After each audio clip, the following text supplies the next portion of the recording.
Greetings, imagination connoisseurs. Once again, it is I, your Duke of Dope Discourse, Robert Meyer Burnett. I invite you to watch and listen to the Designing Hollywood podcast, brought to you by Martika Ibarra and the great, legendary Hollywood costume designer, Marilyn Vance. I am afforded the wonderful opportunity of co-hosting the show. If you are interested in the magic of Hollywood, the design of Hollywood, the clothes of Hollywood, watch the Designing Hollywood podcast, available wherever you get your podcasts from, or find the video version on the John Campea YouTube channel. That's right, the Designing Hollywood podcast. Why would you ever want to miss it? Especially if you love the movies. Observations with Robert Meyer Burnett. I've heard it said before, like, it was a very smart man named Robert Meyer Burnett who said the currency of our current age is authenticity. And it's so true.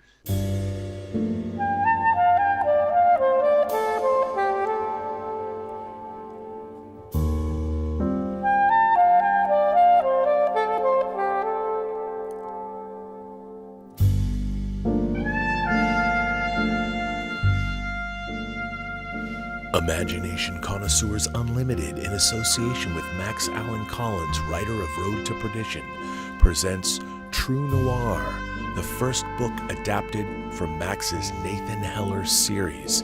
Set in 1932 and 1933, it's about fictional detective Nathan Heller, but the very real story of the assassination of Chicago Mayor Anton Cermak. A 10-episode, fully immersive audio drama starring Todd Stashwick as Nathan Heller, with characters such as FDR, Elliot Ness from The Untouchables, Al Capone, Frank Nitti, Walter Winchell, and many, many others. Our crowdfunding campaign for this audio drama launches May 1st. We look forward to your support and showing you or letting you listen to something you haven't heard before.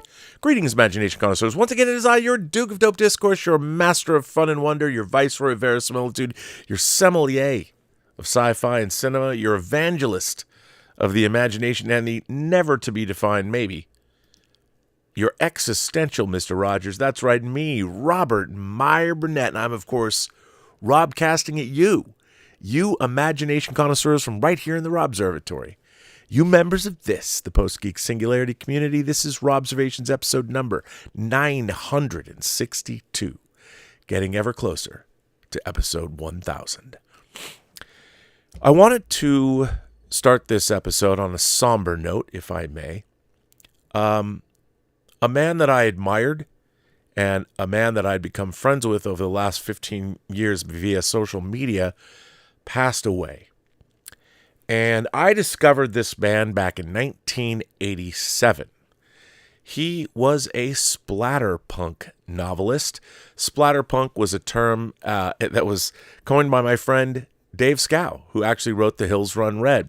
I don't know if he came up with that term and first used it in his Fangoria column, Raving and Drooling, but I was a fan of Dave Scow before I even met him.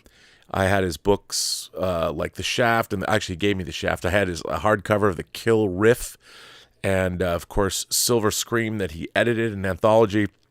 I was a huge fan of Dave Scow's, and the first movie I ever worked on was Texas Chainsaw Massacre 3. But I was a huge fan of the splatterpunk authors of the 80s. My love of splatterpunk began with British authors like Graham Masterton, who wrote The Manitou, and of course James Herbert, who wrote bangers like The Dark, The Fog, not the John Carpenter The Fog, it was a different The Fog. But as we moved into the 80s, people like Skip Inspector and their novels, The Cleanup and The Light at the End, and especially The Scream, became real favorites of mine. These books were decidedly not politically correct. As a matter of fact, these authors probably would all be canceled today. But let me tell you, as someone in junior high, high school, and college, and let's face it, into adulthood, I was a huge splatterpunk fan. The more violent, the more provocative, the more sexual, the more transgressive, the more I liked them. And Ray Garten was one of those writers. Now, he came He was 87. In 87, I found his first book, and I want to show it. This is actually a later, the first time, I think the first edition of this book was actually in paperback. This is the Cemetery Dance re-release. I want to say 25 years ago they put this out. But this is his very famous book, Live Girls. And this version, this is slipcased. This actually comes... This is a very favorite book, so somebody did a soundtrack album for it. When Cemetery Dance released it, this is, of course, my slipcased version of Live Girls.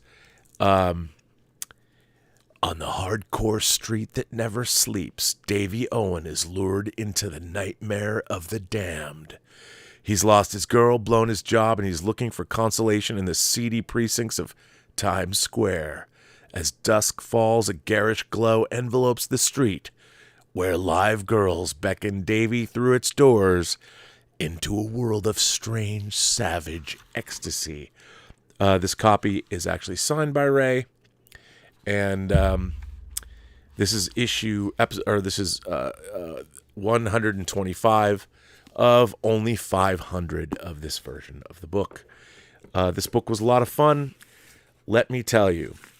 And another thing about Ray that I particularly enjoyed was, I believe this is his second novel. This is my Dark Harvest edition. As you can tell, I'm a book snob, a book fiend. I love my small press hardcovers. I put them, put broad arts around the dust jackets to keep them all nice. This was his book, Crucifix Autumn. Look up Crucifix Autumn. There was a little bit of a controversy when this book came out. This is the Dark Harvest trade hardcover. Bob Eggleton, the artist, and of course Ray signed this. And this is copy 271 of 300. This book came out in 1988, I want to say. Did it come out in 88? It did. It came out in 1988. This book became notorious. They had to edit this book. I mean, a splatterpunk novel getting edited. This had a character, I guess you'd call him a creature, who performed an abortion with his tongue. And the scene, hey man, I'm just the messenger. The scene caused a lot of controversy, but I particularly enjoyed it. What that says about me, I don't know. But remember, I was reading splatterpunk, and it was the 80s. And there was another book. Mark Zeising published this. I really like this book, too. A Modern Melodrama. Trade Secrets. Here's a picture, by the way. Good picture, Ray, on the back. And quite enjoyed this book. And then somehow we found one another on Facebook. And we started chatting. And he had a very funny sense of humor. It was rather puerile and a little juvenile, but it was pretty good. And I particularly enjoyed interacting with him. I tried to get him on the show, but he was kind of a self-admitted Luddite. But after we started talking, this is the Subterranean Press edition. Ray sent this to me, his book, Sex and Violence in Hollywood. This is a pretty great book. This was later in his career. Also signed, although I don't know what number it is because the copy number is not... I think this was a personal copy of his, so it wasn't part of the... when did this come out? October 2001. So, yeah, Ray sent this to me, I want to say around 2000, maybe 5 or 6 or something. But Ray wrote these, and I will miss his social media presence, but I have a whole shelf of his works actually up there, and I will miss him. And with him dies a part of my own life, and I dearly love the era of 80s splatterpunk horror novels. I wish more of them were turned into movies, but they might have been a little too extreme for kids today. I'm sure they would. Crucifix Autumn? Maybe not. Although maybe that's something I should bring to the screen. Anyway, here's to you, Ray. I don't have any alcohol, but here's a drink to you. I will miss you, my friend, and most importantly, I will miss your work. I hope you're giving old Scratch some hell. Anyway, Something else I'd like to mention today that was kind of fun. So a couple weeks back, I showed pictures I had met in passing. Horus Dodd and his beautiful wife, Amy, and their children when I was helping Zoe move out of her Hollywood apartment here. And we talked a little bit, and then I talked about how his wife wrote me a very nice letter and suggested I give Horace a call. Well, I did that today. I called Horace, and it turns out today was the 10th anniversary of when they first met. And Horace told me a story about when they first met that I thought worth passing on because it supports the idea that I think that authenticity is the currency of the 21st century. That's why I, of course, used the Critical Drinker clip when he said that. He thank you for that credit, Critical Drinker. But so Horace told me a really funny story. He said, now if I'm remembering this correctly, it's when he first ended up dating his wife. First time they went out, him and Amy went out, and their first date or something. They'd gone to get drinks, and afterwards, Horace wanted to get something to eat. So they went to Pink's, which is a very famous hot dog stand on the corner of Melrose and I want to say La Brea. Melrose and La Brea, and it is on the the northwest corner of, and if it's a famous landmark. And Horace told me that when he got some hot dogs and he just slathered them with like chili and onions and just about as much as he could have put on this dog, he did it. And he said that Amy said to him, I hope they don't mind me telling this story. It's not a bad story. It's a great story. Amy said that she knew that he had genuine interest in her and he didn't want to like just sleep with her and leave her by the side of the road or something, because no man would go out with a woman that he just wanted to sleep with and eat a hot dog full of onions and chili and all that. And that's when she knew he was genuine. And I think that's what a great story. You two crazy kids, happy anniversary. And you're a great couple. And all imagination connoisseurs should aspire to have the relationship that you two have. So good on you, kids. I hope you had a good night tonight. Actually, I was looking to plug this in to charge this up. I guess I won't. But happy anniversary. Now, on to the topics at hand. So I don't know if anyone... It's gone around in circles all day, the film circles, and people are mad about it, and people have opined on it.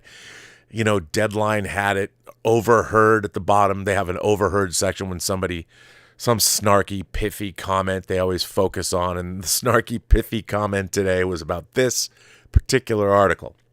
And I had to share it with all of you film fans. Now, you have to understand something, okay?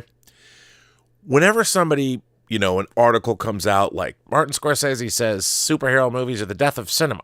Of course, we superhero movie fans like, damn it, how can he say that? They're real. I understand. We all want to defend what we love. But I always think it's, first and foremost, before we get into our own defense, what we're going to do to defend those things that we love, when someone says something, I always think it's a good opportunity to reflect, to think about what they've said before you're going to give your opinion, or before you're going to get up there and refute what they've said or something like that, or you're going to come out in defense, whatever you're going to do.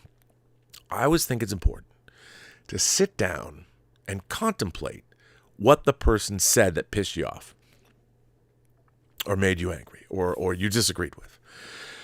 So before we get angry at what was said, I would like to cover what Jerry Seinfeld himself had. Now, he has a movie that looks pretty good. I haven't read a review of it yet, but it's called Unfrosted, and it's about the birth of the Pop-Tart. Looks like a satiric view, comedy view at the whole creation of the Pop-Tart, it's funny because whether it's Flaming Hot Doritos or whether it's, the Blackberry or whether it's Michael Jordan, Air Jordans, there's this subgenre of products that come out, and I guess you could say they kind of started with The Social Network, with the beginnings of Facebook, of course, which I loved. And I'm a sucker. I loved Air, I loved BlackBerry. And there's something about the creation of things. It's a subgenre of filmmaking that I particularly enjoy. Well, anyway, at the premiere of Unfrosted, Jerry Seinfeld said this, and this comes to us from Variety. It was published yesterday. Zach Scharf wrote this article, and Jerry Seinfeld says the movie business is over, and film doesn't occupy the pinnacle in the cultural hierarchy anymore. Disorientation replaced it. Provocative headline, I know. Now, my first reaction to that headline is, fuck yeah, he's right. Totally. But let's read the article, and I'll tell you why I feel that way anyway. Jerry Seinfeld is finally a movie director, with the upcoming premiere of his feature debut, Unfrosted. Backed by Netflix, the star-studded comedy is a fictional account of the creation of the Pop-Tarts toaster pastries. In a new interview with GQ magazine, Seinfeld reflected on his experiences jumping into movie making for the first time so late in his career. I guess this is from GQ, not from the premiere. It was totally new to me. I thought I'd done some cool stuff, but it was nothing like the way these people work, Seinfeld said. They're so dead serious. They don't have any idea that the movie business is over. They have no idea. Asked to elaborate on a more serious note, Seinfeld continued, film doesn't occupy the pinnacle in the social cultural hierarchy that it did for most of our lives. When a movie came out, if it was good, we all went to see it. We all discussed it. We quoted lines and scenes we liked. Now we're walking through a fire hose of water, just trying to see. So what, if anything, has replaced film? Depression, malaise, I would say confusion. Disorientation replaced the movie business, he answered. Everyone I know in show business every day is going, what's going on? How do you do this? What are we supposed to do now? I've done enough stuff that I have my own thing, which is more valuable than it's ever been, Seinfeld noted about his career outside the more confused movie industry. Stand-up is like you're a cabinet maker. And everybody needs a guy who's good with wood. There's trees everywhere, but to make a nice table, it's not so easy. So the metaphor is that if you have good craft and craftsmanship, you're kind of impervious to the whims of the industry. That's sort of another way of saying what I like to say is that authenticity is the currency of the 21st century. Audiences are now flocking to stand-up comedy because it's something you can't fake, he added. It's like platform diving. You could say you're a platform diver, but in 2 seconds we can see if you are or you aren't. That's what people like about stand-up. They can trust it. Everything else is fake. Seinfeld recently popped up in the series finale of Larry David's HBO series Curb Your Enthusiasm. The two men co-created the iconic sitcom Seinfeld, and they reunited in the Curb Your Enthusiasm finale to riff on the controversial ending of their beloved sitcom, which saw its main characters wind up in jail. A lot of people have given Seinfeld flack over the years for the end of Seinfeld, and he admitted to GQ the finale had bothered him a little bit all these years. I don't believe in regret, Seinfeld said. It's arrogant to think you could have done something different. You couldn't. That's why you did what you did. But me and Jeff Schaffer and Larry were standing around talking about TV finales, and which we thought were great. I feel Mad Men was the greatest. A lot of people liked the Bob Newhart one. Mary Tyler Moore was okay. Mad Men was the greatest final moment of a series I've ever seen. So satisfying, so funny. And they said that they had sat and watched the Seinfeld finale trying to figure out what went wrong.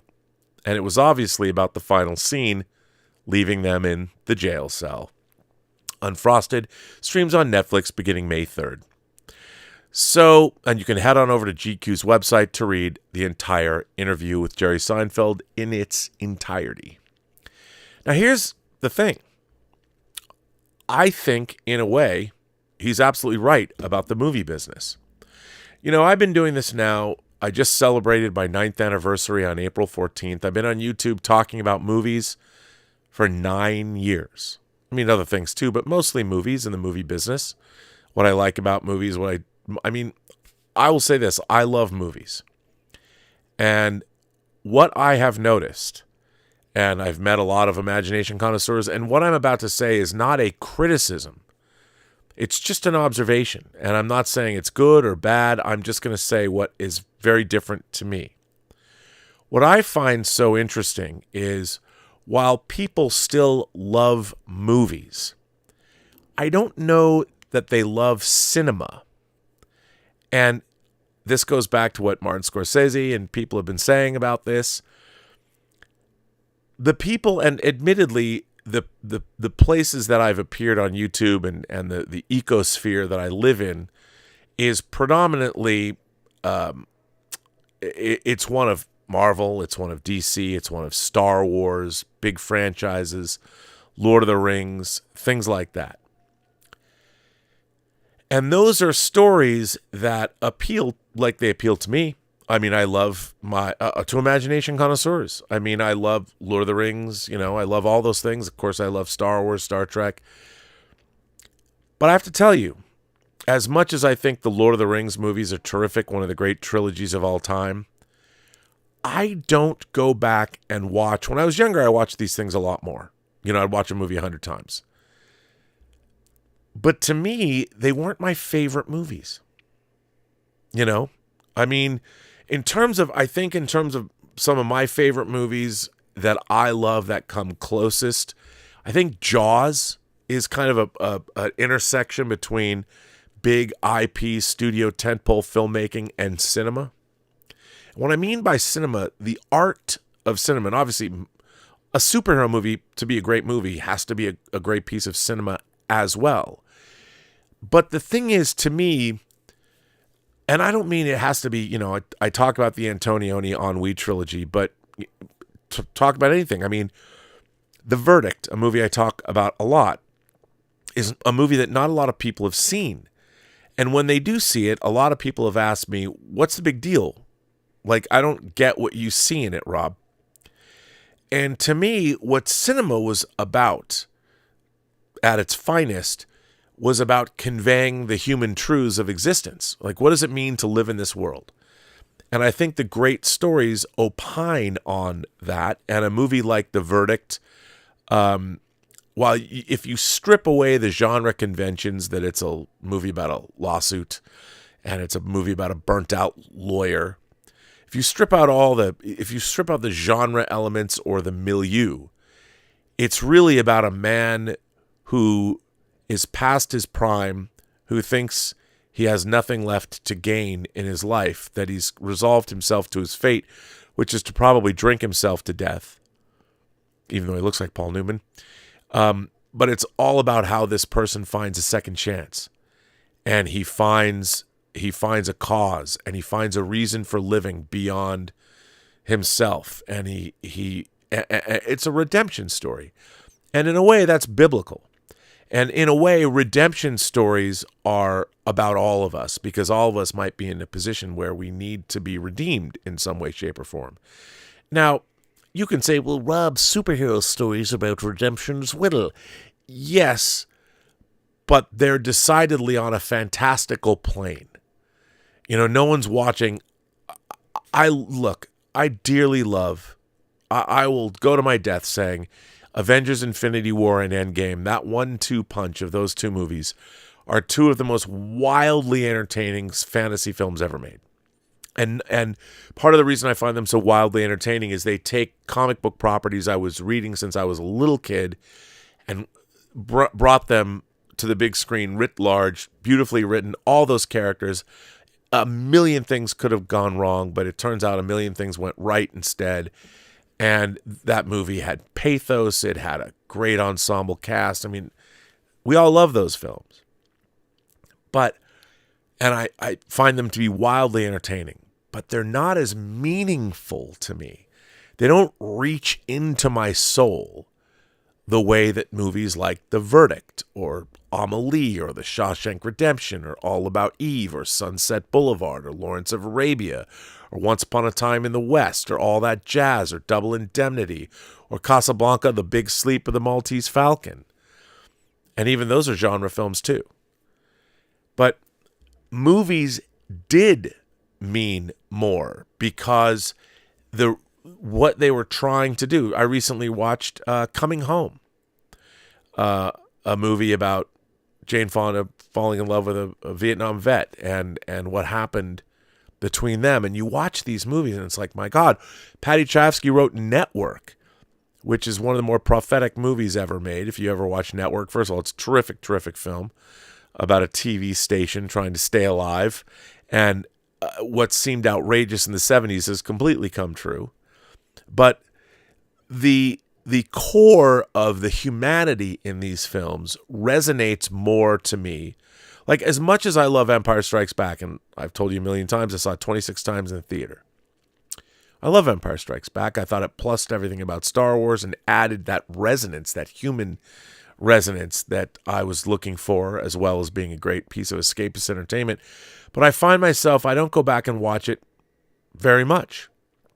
Given a choice, the Cameron Crowe, I'll watch Almost Famous, the bootleg cut or the untitled version, or Jerry Maguire. I love those two movies. I can't get enough of those two movies. And those two movies mean more, and I think they have more resonance, and they speak to me personally about where I'm at in my life. And I think that cinema used to do that. Cinema used to have more to say about us as people, especially here in America and around the world. And I think we're getting that still, but we're getting it from abroad.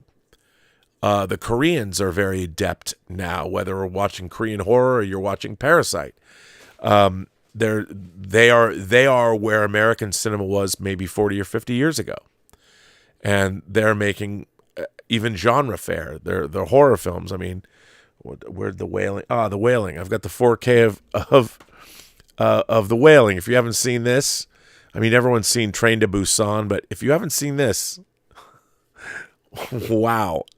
Or you watch The French Connection. I'm sorry, I've been going through physical media titles, but there's just a lot going on, a lot more going on. This isn't to say better or worse.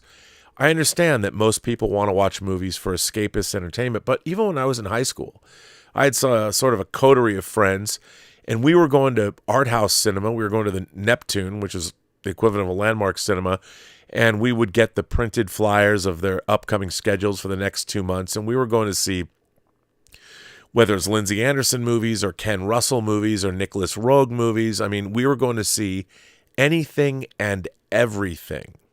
And movies were part of our culture and our counterculture. And now I find myself being able to talk about these things less and less and less. When you bring up Ken Russell, for instance, you think of movies like The Music Lovers. You think of Tommy. Do you think of Altered States? I think of Altered States. Or maybe somebody talks about his later work or something.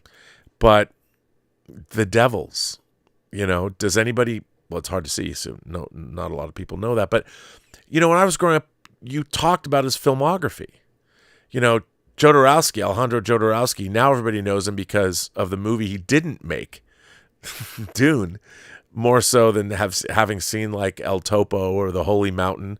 I mean, when I was a kid, everybody talked about El Topo because you couldn't see it. And when it would play on a revival, you had to go. That was the only way to see it. Pier Paolo Pasolini's Salo, all the ne'er-do-wells that were showing me as a little kid, as a teenager, as a 13 and 14-year-old, they drew the line. They're like, no, you're not going to see Salo. And, when it finally came to the Neptune, me and all my friends went and saw it, and people to this day say, why did you make me watch that movie? But nowadays, does anyone even know what Salo is? But when I was in high school, it was notorious. Everybody's like, when are we going to get to see this? Rob, do you have it on video? I'm like, no. Now you can get it from the Criterion Collection. But it was just a different time.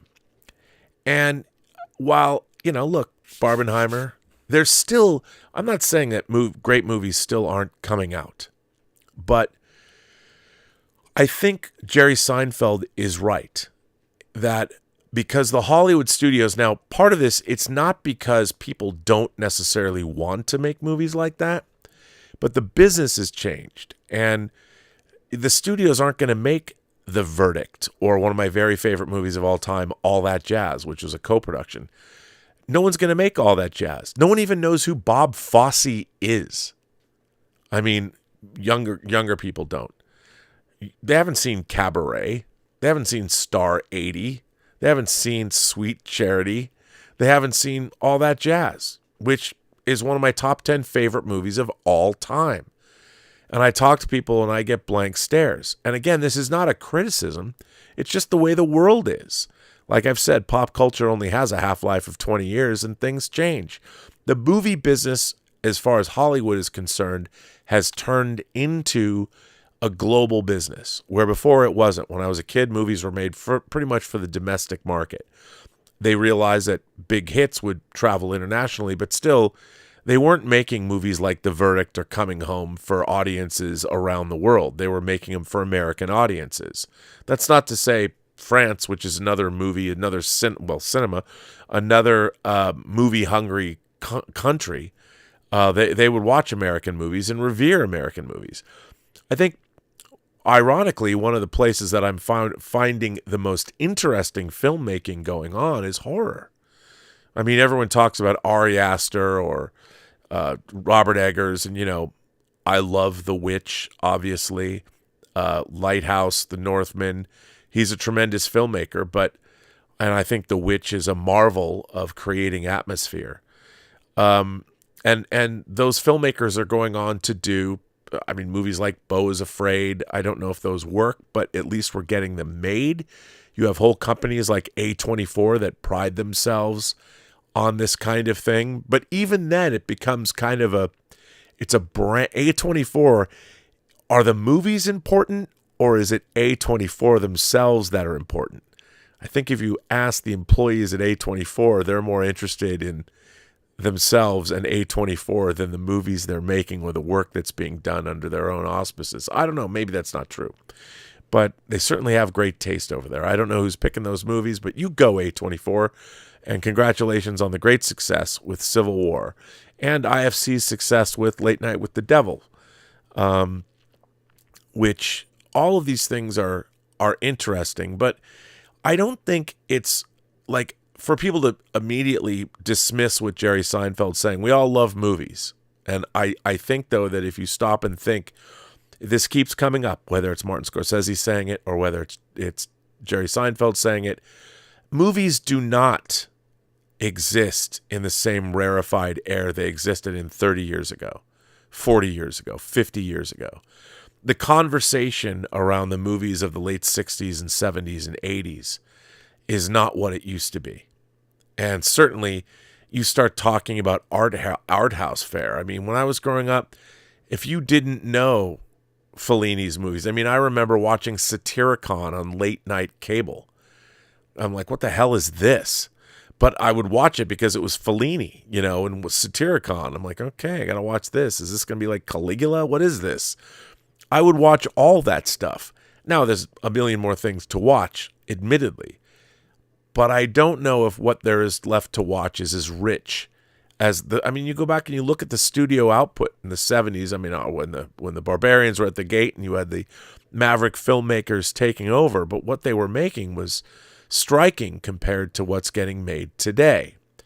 And I think that, again, when algorithms and are what people are basing what they're making on, well, then you just get copies of copies of copies. And it's really hard to make some of the breakthrough movies, whether they were great movies or bad movies. But today, you would never see the likes of Abel Ferrara's Driller Killer or Frank Henlotter's Basket Case. Those wouldn't show up today. The sleazy New York vibe, or even like Vice Squad. All of these favorite sleaze movies that we would watch, and all that stuff is gone. And like Ray Garten's books, man, they would be, these should also have trigger warnings. You can't make movies like this anymore. Somehow we've lost our humanity. We've glossed over what it means to be human. And that's what cinema used to tell us, at least post-Vietnam War era stuff. Start around Planet of the Apes and Night of the Living Dead and move forward, even though there was always interesting stuff to watch. I try and get people to watch. Somebody wrote to me and said they watched All About Eve and they quite enjoyed it, which is great. I always like to recommend those kinds of things as double features, All About Eve and Sunset Boulevard. One's about theater, one's about movie making, but they're both about art and the cost of a life in art, and of public art, and what that will do to a person. But I just wanted, what do you guys think? I mean, what do you think? Do movies still have the same? I mean, people would point out to me Barbenheimer, but here's the thing: the discourse around Barbenheimer.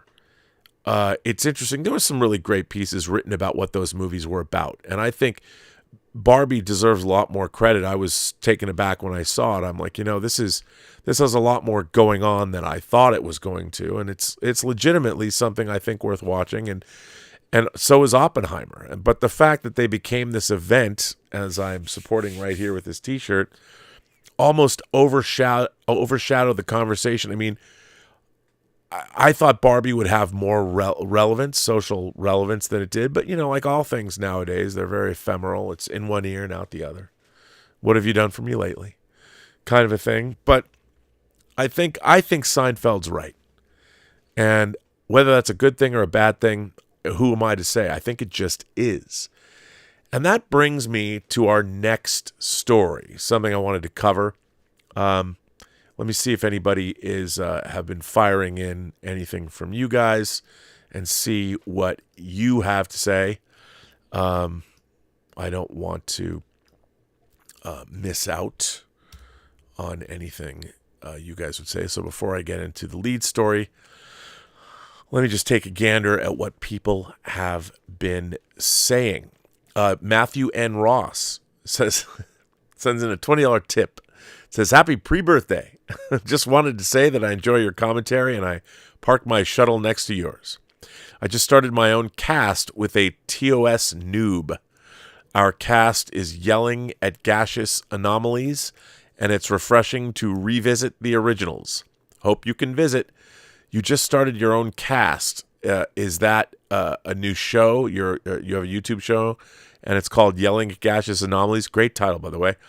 And maybe I should check that out and see what the TOS noob has to say. Then he sends in another tip, Matthew N. Ross, and says, one other thing to ask or observe. I notice that many of today's younger generations don't read and don't want to. I think that informs a lot of the dumbed-down entertainment of today's films and TV streams, which seem to be written on a childish level. Well, Matthew, I think you're right. Look, I think part of the reason is that I don't think a lot of the people that are creating entertainment, and maybe they never did, but I think they have a lot less life experience, and we get a lot more people that are their life experience, they're regurgitating TV shows or movies they've seen, and they're doing variations on a theme. And I think the problem with that a lot of the time is everything needs to come back to human experience. The great stories they have to illuminate. The whole reason to tell a story is to convey a human truth of some kind to your audience. And when you're not doing that, then your entertainment winds up feeling empty, like Discovery Season 5. Now, there's maybe some joys to be had in it. Not for me, but maybe for some other people out there. But I look at that show, and for a science fiction show, even when it's posed interesting ideas, they're done in very surface ways. And the show really doesn't have much to say at all, especially from a compelling science fiction standpoint. There's no ideas that you get that you mull over later. Whereas the great stories, and I'm talking cinema stories now, take your pick. You all have favorites. You all have stories that you've watched that you know that you can recite that resonate with you, that have something. I mean, look, I love Jurassic Park as much as the next guy. And in that movie, you do have Ian Malcolm saying, just because you can do a thing, you scientists, doesn't mean you should do a thing. That's a great sentiment, and I love that character. And maybe you quote him. You know, he's memeable. Jeff Goldblum is memeable in that movie. But does he have cultural relevance? That line does. That idea does. Right now we're going right through the fuck around and find out stage. Everyone's saying fuck around and find out. I knew that as a military term. Oh, these people out there, they're fucking around. They're going to find out why they shouldn't do that. To me, it was like FUBAR. Fuck around and find out's a military term. You want to fuck around? You're going to find out why that was a bad idea. Now it's permeated the culture, but it's a simple idea. It works. It conveys what it is, but it's relatively simple in relation to everything else. Beyond its memeability. And I feel that a lot of our culture has been memed down to very component parts, and sometimes that is bothersome. But anyway, now an interesting thing has happened that I wanted to talk about over at Netflix. Now, whenever I talk about things that excite me about the entertainment business, I always get accused of being a shill. Well, I always think that's kind of odd, because anyone who's watched me for any length of time knows that I love the movie business. I've wanted to be a part of it my whole life, and to a small extent I have been. I've been lucky. But when I see that something's happening at the business level that I think is a good thing, you know, everybody wants to get angry about it. And the realities of the business, the realities of where we're at in the business are what they are. And the fact is, Hollywood is more risk averse than ever. The people that work in Hollywood, they don't know. They know less about storytelling than I think ever before. It's really frustrating. Analytics, they don't know. I was reminded of that. I was reminded how little people know. I was dealing with people today that needed me to explain what I'm working on in terms of this audio drama. Like, well, what is it? I'm like, what do you mean? I thought this was all cleared up and we all knew what we were doing. Apparently it wasn't, because, you know, everyone's not really paying attention. The final art of it all doesn't really matter, unfortunately. And it's kind of a bummer. But anyway, so there is a monster shift happening over at Netflix, or it's already happened. Now, this is interesting to me. I always talk about how people that work in this is Chairman Meow wants to know what I'm drinking. These are water. These are both water. There's no moonshine in them. There's no vodka in them. This is actual ice water. To be honest, my favorite drink of all time is very cold ice water. I love it. And the reason I drink out of these mason jars is because you can put a lot of water in them. And to be honest, I really like how these jars sweat. You know, they get wet on the outside. And I like how they feel in my hand because they feel substantial. And whenever I drink regular glasses, I have a regular glass of water, I drain it so quickly. So I always have two, which is, as I get older, I guess there's going to be a time when I guess I won't be able to have two without having to get up. But hey, what are you going to do? Anyway, let me go back before I get to the next part of the story. So Gonzi sends in a tip and says, Rob, like you, I found the Deadpool 3 trailer very underwhelming. Not disappointing, just underwhelming. Also, are you reading the new Ultimate X-Men run? It's absolutely incredible. Mang-inspired artwork. I have not. I've only been reading the Ultimate Spider-Man story. You know what? You're the first person to mention I love the X-Men. And if the Ultimate X-Men run is great, I'll check it out. I don't buy single books anymore. I only buy the hardcover omnibuses. But, you know, that's kind of what I like. But I haven't started reading that yet, but I will.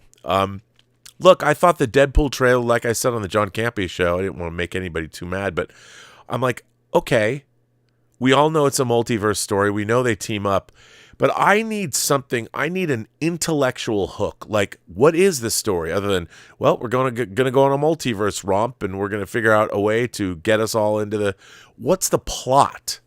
And that's the thing I worry about. We've got 2 trailers from Deadpool, and we don't have a sense of what the plot is.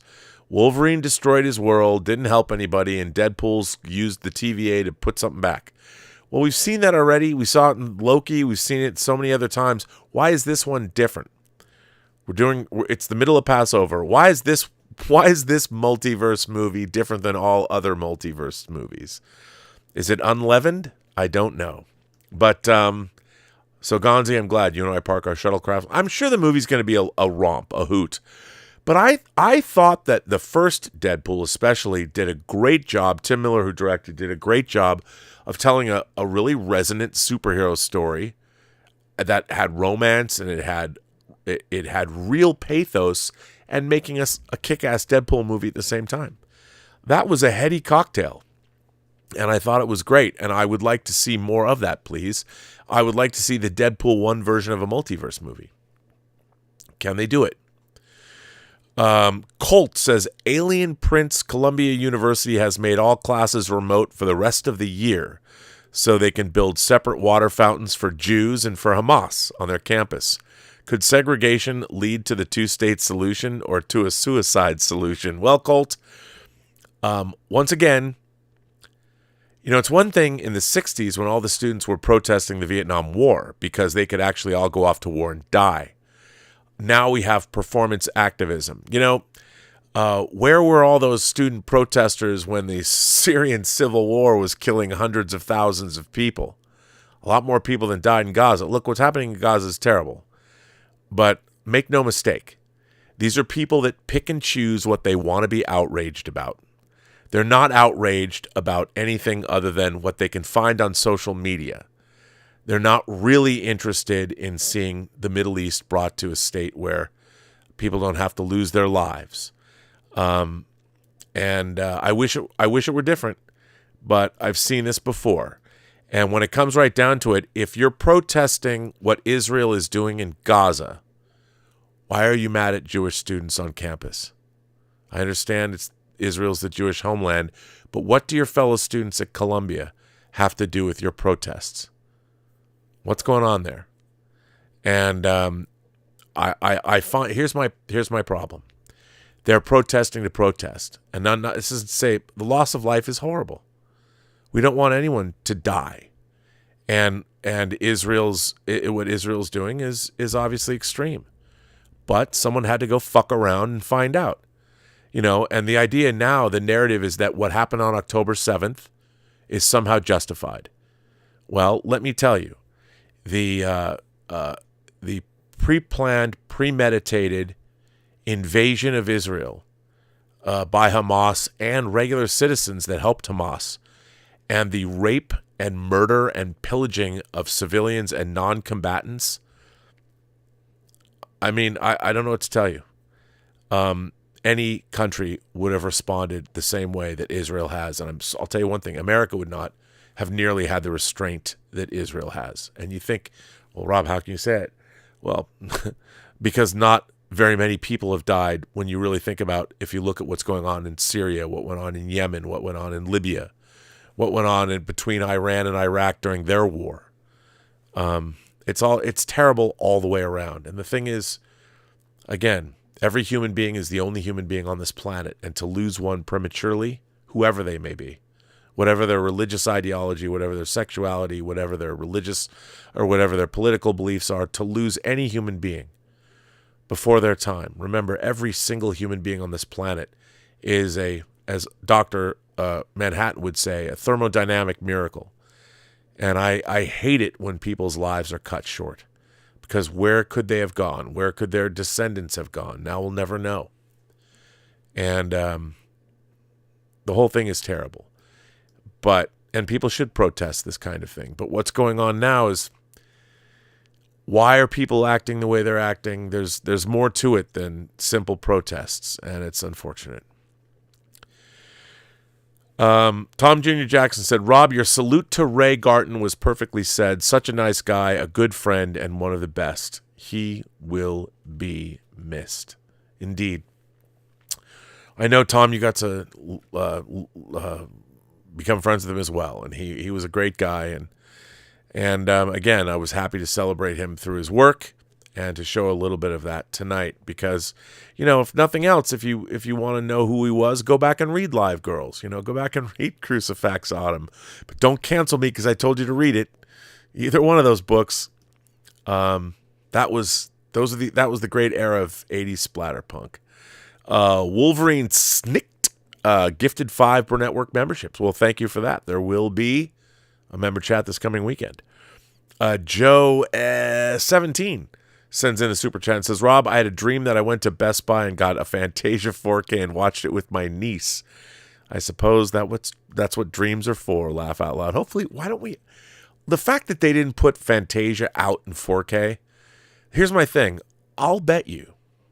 I mean, I can't prove this, but I'll bet you if I walked to Disney and went up in their executive suites and I asked 4 executives or 4 people randomly there, hey, what do you think of Fantasia and what's it about?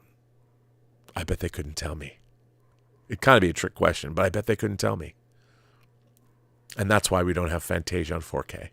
That's why we don't have 20,000 Leagues on 4K. And maybe they would all probably know Mary Poppins because Mary Poppins Returns was released. But how many of those people have never seen the original Mary Poppins? If you said to them, a spoonful of sugar makes the medicine go down, or you said supercalifragilisticexpialidocious, even though the sound of it is something quite... Would they know? I don't know. Would they know what chimney means, what a chimney sweep is? Would they even know who played Mary Poppins? I don't know. And Tom Jr. Jackson says, happy birthday, Rob. Charles Andre Becara says, your Instagram video of moving your daughter.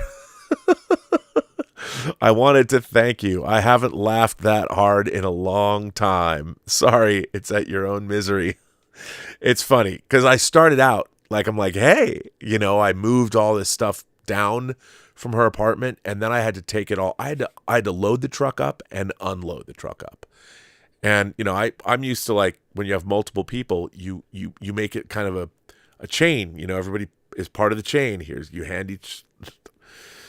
Anyway, by the time I finished, well, I'm glad you liked that Instagram video, Charles. I'm glad, you know, my Instagram feed is, if nothing else, supposed to elicit. I get to share what I love. Like, look, I got to put this head sculpt, my Axel Foley head sculpt. I have to shape his head.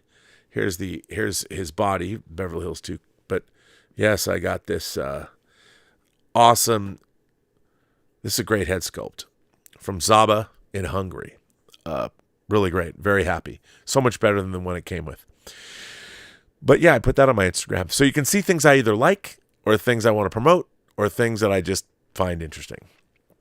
Jeff Messerman says, the Coen brothers, A Serious Man is the boldest statement about existence ever put to film. First time I ever saw the Talmud in the multiplex. Oh, it's so good. And a lot of resonance to today. And isn't it Michael Schulberg? Is it him who stars as the Serious Man? And is he the same guy that's in the play where he plays? It's not Yeltsin. He's on Broadway in this new play by the guy who wrote The Crown, who created The Crown. Oh, why am I drawing a blank? I don't, you know. Anyway, I forget the guy who created The Crown. Why am I drawing? He wrote the play. It's on Broadway. Check it out. Sounds good. But A Serious Man is one of my favorite Coen Brothers movies. I'll tell you something. A Serious Man, Miller's Crossing, and everyone likes Blood Simple, I think, and but I think A Serious Man and Miller's Crossing are the most underrated Coen movies. I think. I love those movies. They're so good. Darth Plato says, I saw Space Cowboys in the theater. When I walked out, there was a couple outside asking people what movie they'd just seen. I told them about Space Cowboys. A week later, I saw that guy again, and he excoriated me for telling him to see that lame movie. Well, yeah. What a bummer. What a bummer. I'm sorry you had that experience. Joe Panora says, has bad storytelling led to youth embracing harmful ideologies? Should cinema focus on crafting narratives akin to The Passion, Schindler's List, and Saving Private Ryan to inspire? Joe, I think that's a really good point, but those movies are already there. No, I think that I've talked about it a lot on this channel. I think there's been a great inversion. I think that our youth, between helicopter parenting, between all the levels of anxiety and all the medication and all the kids are not looking out. They're all looking back at themselves. How do I feel? How does this make me, do this? How me. It's a weird, I used to listen to the me generation when I was a kid, but truly now I think the problem is kids are not looking out. They're not seeking out things. They want things to come to them because they all do, and they're not seekers. And if they don't feel good all the time, if something doesn't make them feel however they want, and if they're, this person, I don't want this speaker to come to campus. Why? Because it's going to bother you? Is again, the world will fuck you up. The universe is indifferent to you. But nowadays, everybody wants to talk about, I get it, their anxiety, and I understand it's my truth. It's this, I'm feeling this way. Fuck all that. No one cares. Go out and be a seeker into the world. And that's, I think, the problem. All these people, they're performance activists. It makes them feel good.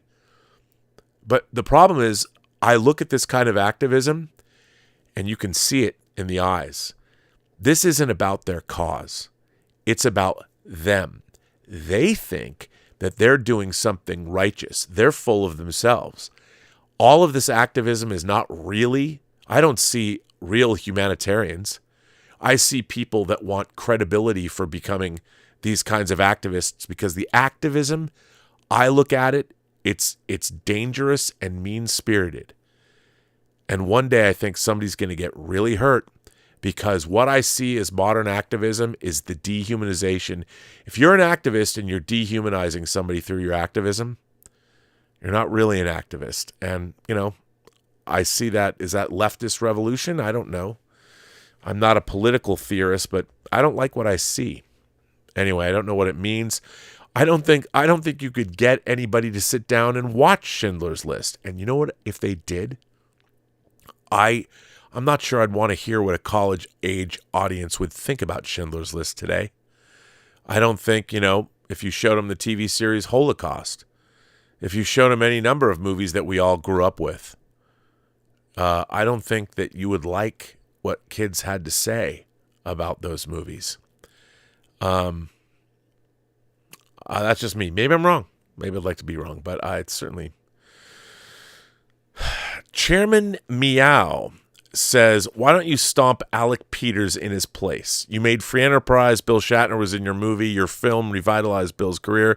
You have gone where no fan film ever went before. See, I made Prelude to Axanar. Christian Gossett directed it. He co-wrote it. They gave it to me to edit, and I made Prelude to Axanar what it is. If you saw the script they gave me, and the way I cut it together, it's very different. They gave me carte blanche to cut it together. Christian did a great job directing the actors, and I'm proud of what we did with Prelude to Axanar. Alec Peters owes Paramount Global, CBS, $300,000. He hasn't made anything in 9 years. There's nothing I could do. He's tried to sue me twice, and I've beat him. He's said all kinds of lies about me. I stole donor money. I've stolen equipment, whatever he wants to say. I'm like, well, all you had to do is make 2 15-minute short films, and you haven't been able to do that in 9 years. The last thing that anybody made in Axanar that was finished from that group, the film that got pulled down by CBS, which was the Icarus Maneuver, was my visual effects from 9 years ago that they didn't even understand. So I don't have to, I just kind of can sit back and think about what could have been. Real producers make movies, and people that talk a lot don't. And Alec Peters isn't a producer. And I really wish the Axstar project, I loved working on it. This Comic-Con 2024, will be the 10th anniversary of when Bing Bailey and I literally finished Prelude at the last minute and got it down. Well, I had to take it down by hand to San Diego on the train. I had to get on a 7:00 train to get it down to the premiere on time. That was 10 years ago. Again, that was something that I did, that I made happen. So, yeah, I don't have to stop him. He just... Joe Panora says, any update with Paul Jenkins? Hope he's well. Oh, Paul's very well. But I'm going to leave Paul Jenkins' story to him to tell. But, yeah, Paul Jenkins is doing quite well. And his lawsuit against Alec Peters is going to have a very sweet, sweet, sweet ending. But it's really too bad because, we could have made something great. And that didn't happen. Well, anyway, I want to talk about, I was in the middle of explaining good things about the business. Now, when I was working at Warner Brothers, there was an executive who started there named Lorenzo de Bonaventura. And Lorenzo has gone on to be a movie producer. Now, he went from being a studio executive, and then he's gone into the producing realm and has become very, very successful. 25 years ago, he helped us out in a small way to get Free Enterprise made. And he turned out to be, he was a great guy. Now, there is another person shaking up Netflix who just took over Netflix, a man named Dan Lin. Dan Lin, very, very smart guy. He was an executive at Warner Brothers. And like Lorenzo de Bonaventura, he left Warner Brothers and started his own company and has been producing. He's been producing also with another man I greatly admire, Roy Lee. And they produce things together and apart. But some of the things that Dan Lin has produced, the Lego Movie. He was a producer on the Frequency TV series. He produced the Lego Batman movie. He was a producer on Death Note and It. And he's the Lethal Weapon TV series and the Aladdin, live-action Aladdin. And the Monsterverse movies from Legendary. The TV series The Two Popes, which I quite enjoyed. And he's done a lot of stuff. And I'm looking at his credits are pretty impressive. He's the executive producer of the Avatar: The Last Airbender live-action series, and he has Godzilla x Kong: The New Empire in the theater. And he's an executive producer of Walker, the TV series, the remake of Walker, Texas Ranger, 58 episodes so far. Well, Dan Lin is the new head honcho at Netflix. Now, the thing about Dan Lin is, it's funny, I dated a girl back in the late aughts, and her mother knew Dan Lin's mother, and you gotta get together with Dan Lin. And I was supposed to meet with him once, but we never met, unfortunately. And Dan Lin has movies like Johnny Quest in development, working with Adrian Iscaria. He was a producer on the Sherlock Holmes movies. Sherlock Holmes 3 is in pre-production. The Settlers of Catan, the card game, not the card game, but the board game, he's involved in that. The Welcome to Derry Stephen King series, the Lilo and Stitch. He's a producer on the live-action Lilo and Stitch. So he's had quite the career, and now he is at Netflix. Now, there's a couple of articles I want to read about what's been going on with Netflix and why he is there. And the first article that I want to read, let me find it, because I have it here, and I do prepare these shows beforehand. So here's the first article that I want to read, and this was an article from Variety. It was published back on March 1st, and it's written by Brent Lang, Matt Donnelly, and Rebecca Rubin.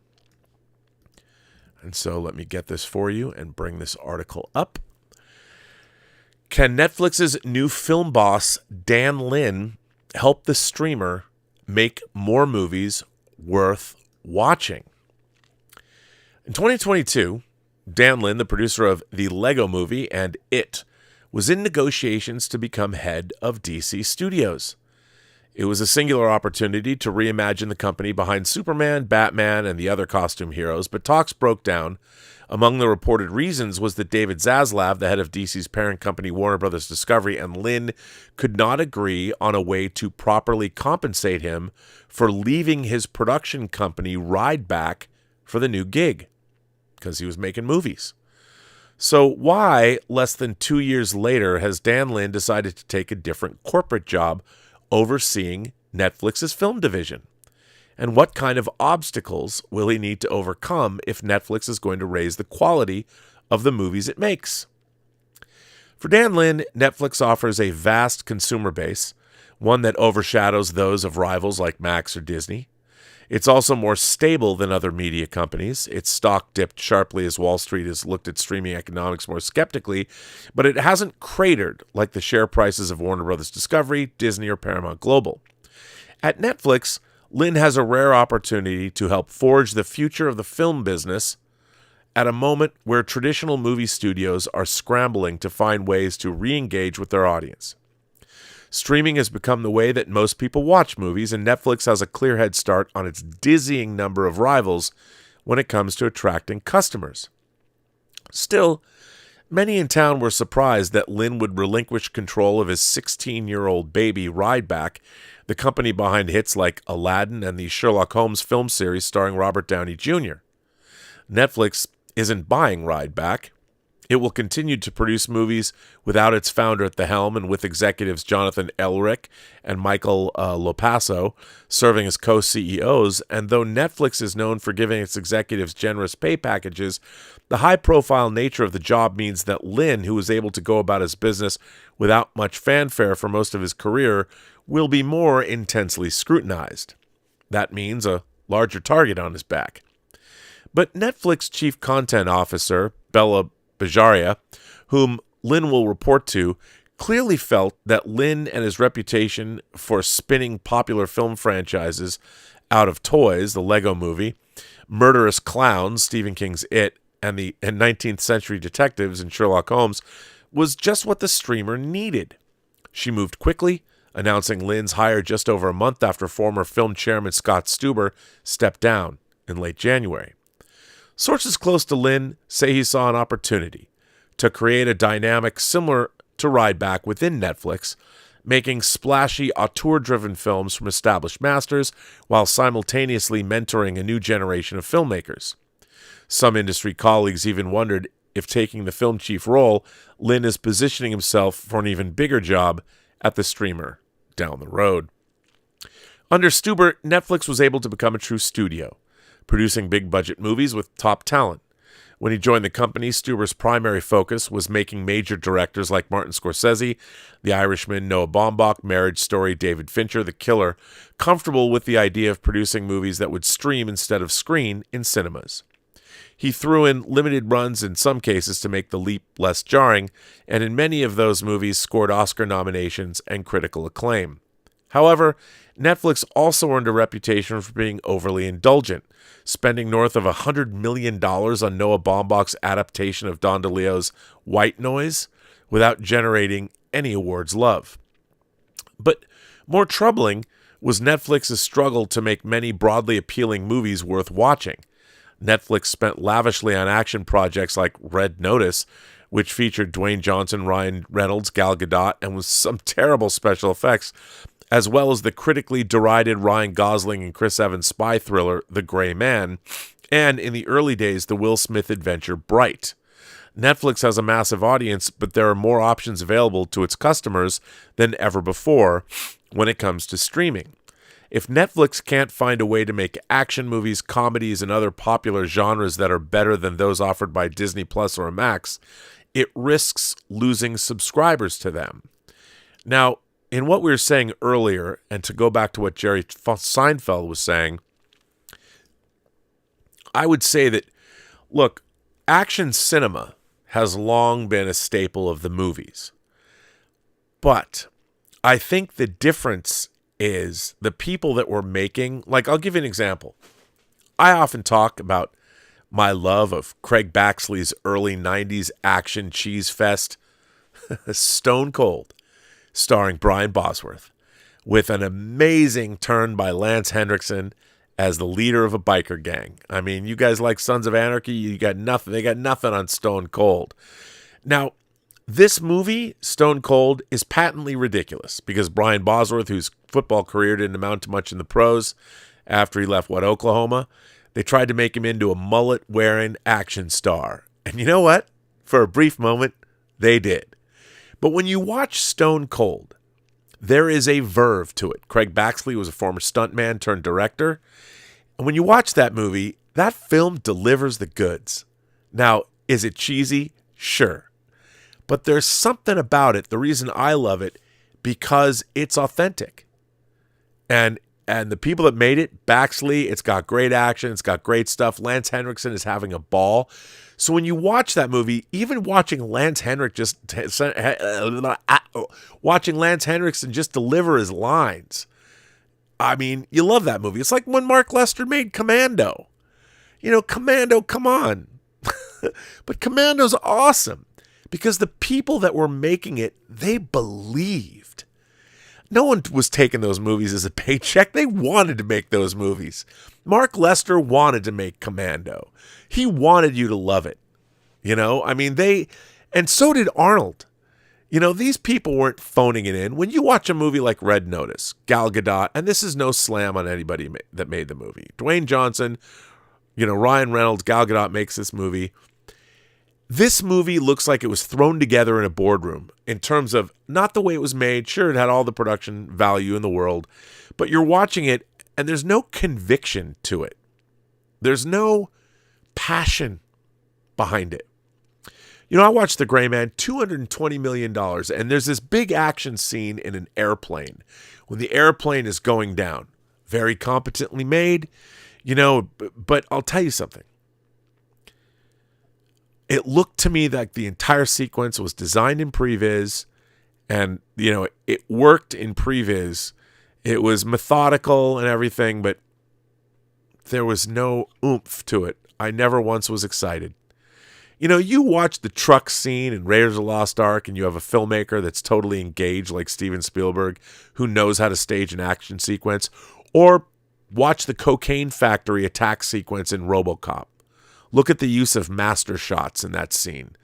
Big wide shots where you see Murphy going right through that cocaine factory. I mean, those people knew what they were doing. The problem with so many movies and what Jerry Seinfeld was talking about is when you have analytic-driven entertainment and you're hiring people that, yeah, you know, can get the job done. You're making a $200 million, $220 million, that action sequence that with the plane going down was... that's the problem with AI, with the creation of things where you're just scraping other things and putting them together in a new way. In order to make really engaging cinema, the people that are making it, whether they're low budget, I mean, remember James Cameron got his start working on Battle Beyond the Stars and Escape from New York and all those things, but he believed, man. When he was doing special effects for Escape from New York and Battle Beyond the Stars and doing production design, creating a spaceship in Nell that's really the reproductive organs of a woman. If you look at it, everyone says, oh, it's the spaceship with boobs. But if you look at it from the above, it's fallopian tubes, it's a womb, it's egg. I mean, it's amazing. And it's a female spaceship. James Cameron knew what he was doing. He brought wit and verve to everything he did, even if it was at the low-budget arena. Nowadays... risk-averse Hollywood doesn't know that. They think, oh, we're going to put these three big stars in a movie. Or The Gray Man, you know, the Russo brothers. Everybody knew what they were doing, but it's like the definition of everyone's taking a paycheck. Nobody was passionate about what they were making. And you can be passionate about $1 million movie, and you can be passionate about a $200 million movie, and you damn well better be because it shows through. And what Jerry Seinfeld is talking about is nowadays the entertainment business is way too much business. It used to be the collision of art and commerce. I've said this 1,000,000 times on this channel, but that's what we're getting. We're getting the soulless stuff. You know, do me a favor. You want to watch, you want two goofy movies that if I tell you to watch them as a double feature, watch Stone Cold and watch Fritz Kirsch's Tough Turf. And you're going to say to me, what the fuck? And when you watch them, what, is Rob taking leave of his senses? No. Look at these movies And Tough Turf is like a 50s movie transposed to like 19. It's James Spader at peak when he's playing a good guy. I mean, his peak role, for me, James Spader's peak role in that era. I mean, I would like to say it's Rip in Less Than Zero, but it's really his character in Pretty in Pink with the leather with the linen suits. You're a bitch. You better see a doctor because that condition's terminal. Come on, but James Spader's crowning achievement to me is the good guy role, who falls in love with Kim Richards in Fritz Kirsch's Tough Turf. And who else is in that movie? That's right, Robert Downey Jr. Fritz Kirsch this might have been a goofy movie, and it is goofy, but they believed, and you can tell everybody in that movie believed. Jack Mack and the Heart Attack believed. So when you watch Craig Baxley's Stone Cold, and by the way, Kino Lorber put it out on Blu-ray. You can pick it up. It looks great. Transfer's great. They knew what they were doing, and those movies were fun because the people behind them were not phoning it in. They were trying to make their delicious trash as delicious as it could be. Now we're getting $220 million action films that it feels like you're, I don't know, I don't know. I want to come up with some colorful metaphor, but I can't. But I watch these movies, and yes, they've got all the technical prowess that you'd want, but they're completely soulless. I mean, it's hard to make a Ryan Gosling movie that's soulless. I mean, the man has charisma to burn, and The Gray Man, and Chris Evans in Bad Guy. That movie should have been delightful, Maybe if they got Craig Baxley come out of retirement or whatever to direct it. He'd come in peace. Anyway, back to this article. Back to Netflix, because this goes on. But more troubling was Netflix's struggle to make many broadly appealing movies worth watching. The company has also struggled to figure out the right cadence for its film releases. At one point, it committed to releasing a new movie every week, only to backtrack and cut that number in half. Under Dan Lin, will Netflix make fewer bets and spend more time developing material, or will it go back to the volume business? A major problem for Netflix is that it often must outbid competitors for glossy packages, regardless of their quality, because it lacks in-house intellectual property. Unlike Disney, Netflix can't make live-action versions of moldering animated classics or mine a Star Wars or Avengers for a series of one-off adventures or interconnected cinematic universes. Well, you got Rebel Moon now. I'm kidding. But as a producer, Lin has been particularly adroit at finding, I love the word adroit, at finding unlikely material that has franchise potential. Before the Lego movie, the titular brick toys didn't seem to have a tremendous amount of narrative potential. But Lin and his creative team figured out a way to use them to create a series of movies that had enough humor and heart to appeal to both parents and kids. Now, I know they work together, but I'd like to point out that according to Roy Lee, he was playing those games, and he was the one that was like, these games work. I bet a movie could work too. And they teamed up to do that. And in Sherlock Holmes, he was able to reinvent the Baker Street detective as a steampunk brawler, tapping Guy Ritchie to give the character a gritty makeover. Then there's It, a sprawling Stephen King novel that had bedeviled efforts to bring it to the screen. The 2017 reboot instead became the horror author's most commercially successful movie because it remained true to the source material by splitting it into two stories. The popularity of the movie spawned a prequel TV series, Welcome to Derry. Moreover, Lin has a reputation for being frugal, something Netflix will no doubt appreciate as every media company faces tightening budgets. The Lego movie cost roughly $60 million, while It Chapter 1 was produced for an economical $35 million. Lin also has experience making a wide range of films. Go figure. A studio executive turned producer who makes successful movies, who's made successful movies, is now running Netflix's film division. I'd say that's a match made in heaven, and Netflix, there's no reason why you have to spend $200 million to make a great film.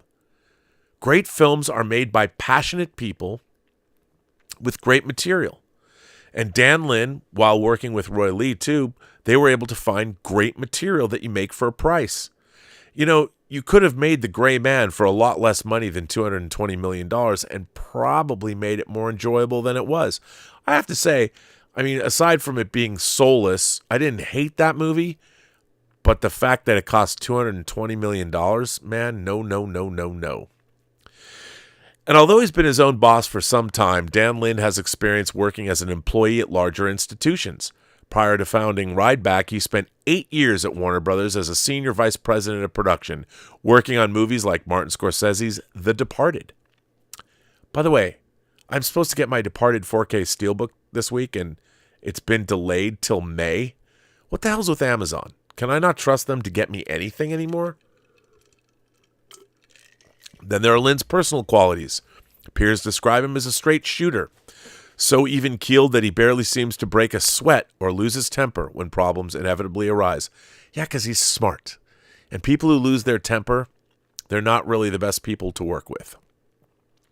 Lin also tries to give creative talent freedom, largely leaving them alone to make their movies without drowning them in notes, sources said. One film executive pointed to the Lego franchise and its directors Phil Lord and Chris Miller as an example of his ability to nurture talent. But despite his boosterism for filmmakers, Lin also isn't afraid to say when something doesn't work creatively, added another insider, because Dan Lin knows. He knows, and that's why he's in a good position. Lin has also demonstrated his shrewd business sense. One talent agent was impressed when Lin joined forces with Disney to handle certain live-action reboots of animated classics that the studios didn't want to make in-house. Those included the hit Aladdin, as well as the misfire Haunted Mansion. The jury's still out on Lin's Lilo and Stitch remake, which is days away from finishing production. It can't be easy for Lin to walk away from Rideback after close to 2 decades, though people close to Lin insist the company will forge ahead under Elric, who is married to well-liked Paramount movie exec Darlik Sarek, and LaFaso. In recent months, Lin had been gathering key animators to discuss launching a Rideback animation studio. Plans to build that unit will continue under the new leadership, a person with knowledge of the company said. Right now, Lin is busy fielding congratulatory calls, texts, and emails, but there's going to be a period of adjustment ahead as he moves from making movies to navigating corporate politics. One former studio head noted that things change when you're responsible for overseeing an entire film slate. Instead of being intimately involved producing a particular movie, Lin's days will be spent in meetings on budgets and quarterly earnings. That means he'll have to delegate and multitask if he's going to be effective. That's not the only thing that will be different for Lin.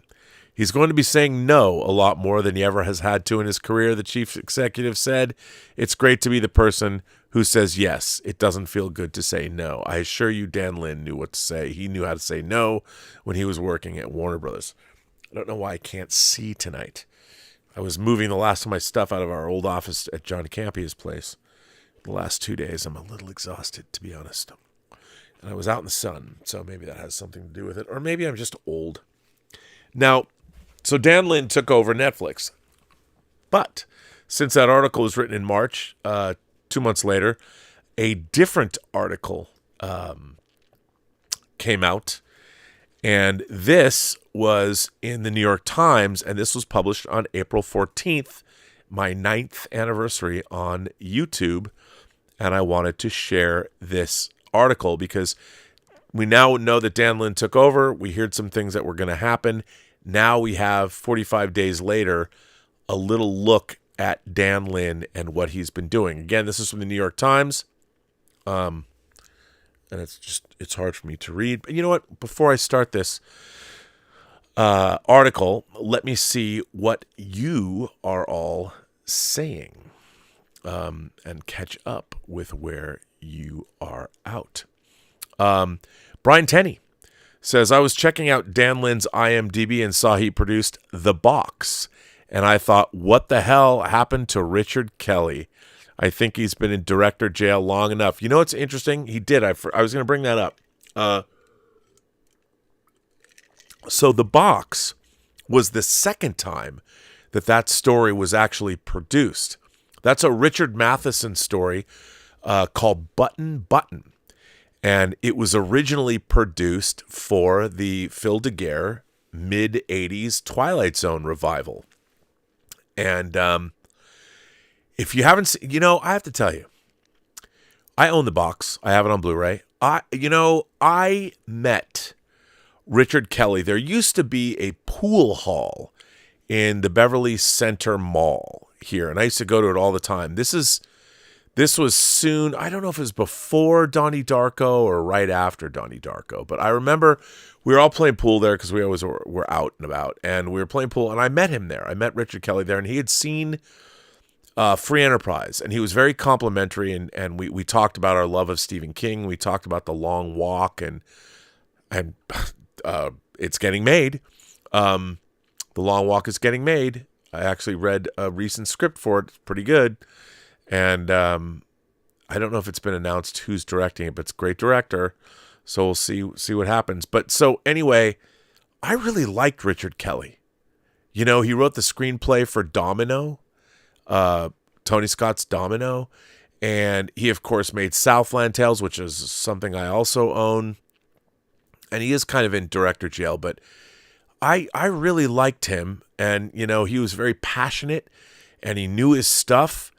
And I wanted to love The Box, but it was, if you watch that, there's something weird about that movie.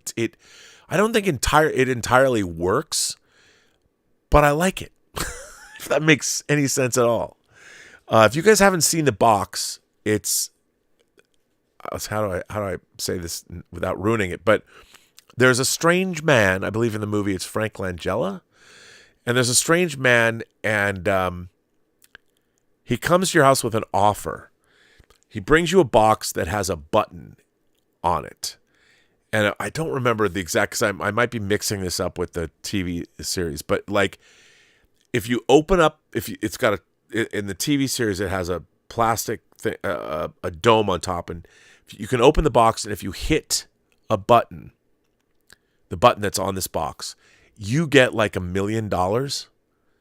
But somebody who you don't know will die. And in the episode, the husband and wife have to decide, well, are they going to do it? And it goes from there. And The Box is sort of a feature-length version of that. It's got NASA, the aerospace industry involved. It's just, I mean, it works really well as a short story, and I just don't think it worked as well as I would have liked it to have worked as a feature that Richard Kelly made. But I own it. I bought it. So I would love to see your question, Brian. Will he come out? I think he should, because I'd like to see Richard Kelly make another movie. Al Renshaw says, small detail, but when Paradox says this Wolverine failed his universe, his nose is bloodied hurt, I think he could be the villain. Maybe he betrays Deadpool, and that's why he's fighting the TVA. Could very well be. We were talking about that on the John Campea show. It makes sense. I mean, I put nothing past anybody, but I think you could be right about that. Garrett Groover says, what do you think of Black Mirror? Would you call it this generation's Twilight Zone? I love Black Mirror. There's some Black Mirror episodes that, look, I remember I was working on the Star Trek Blu-rays, and I watched the national anthem. I'd heard about this thing, and somebody sent me a link or something, and they're like, you got to watch I think it was the first episode of Black Mirror, and it was the national anthem, and Rory, what's the actor's name? He's in the Bond movies, plays the Prime Minister of England, that for various reasons, he has to fuck a pig. He has to fuck a pig on national TV. I'm not kidding. And that was my jaw was on the floor. I'm watching this episode. I was like, I can't believe this got made. And I love Black Mirror. But is it this generation's Twilight Zone? Maybe. I mean, I couldn't tell you unless 50 years go by and people are still watching Black Mirror. But the thing about the Twilight Zone, I think the Twilight Zone has more humanity in it than Black Mirror. By design, too.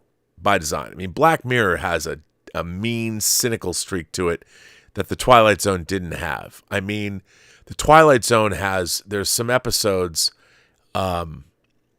that are so warm and so, I mean, for all the twist O. Henry endings, there are also episodes of The Twilight Zone that get you right in the feels.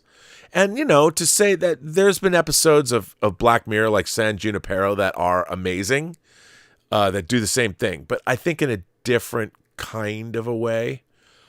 And then there was, what was the Black Mirror episode that has Wong in it? It's like a feature length. Is it Hated in the Nation? Is that what it's called? It's like 90 minutes. Man, I love that episode with the bionic or the robot bees and stuff. Yeah, Black Mirror, man, when it's on, it is on. Woo! Yeah, USS Callister. That guy might direct the next Trek movie if it ever gets made. Who knows? But yeah, you know what, Garrick? I don't know if I would call it this generation's Twilight Zone, but it's this.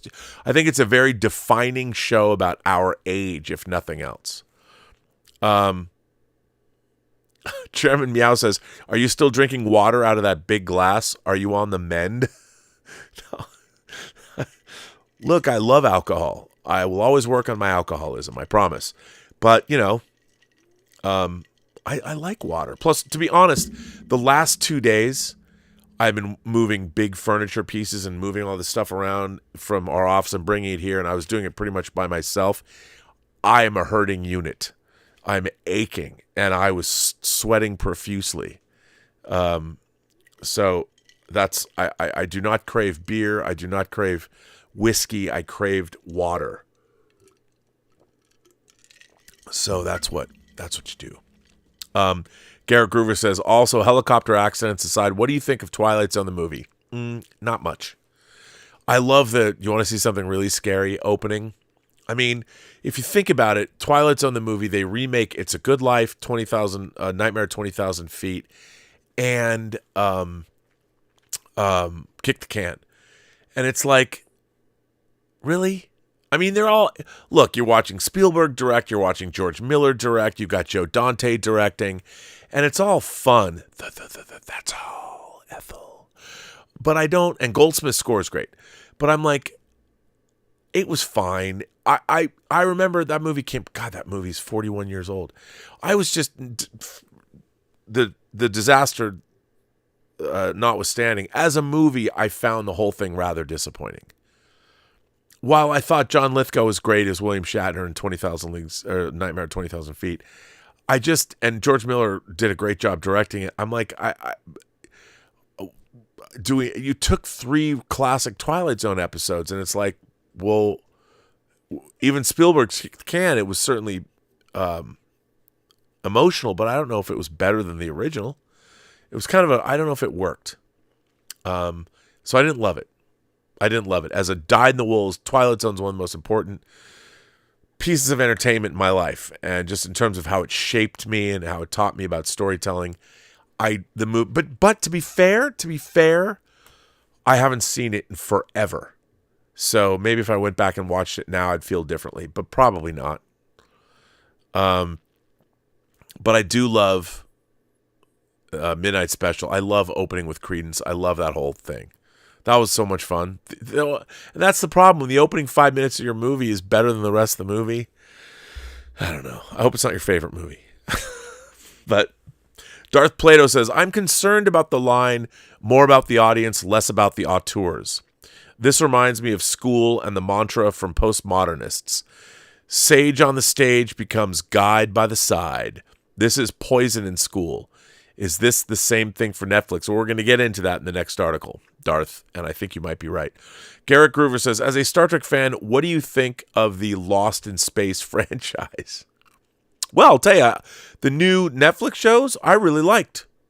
I really enjoyed the new Netflix series. I thought they were pretty good. I thoroughly enjoyed it. I didn't love the last season as much as I wanted to, but I thought but in terms of the old 60s show, I couldn't abide it.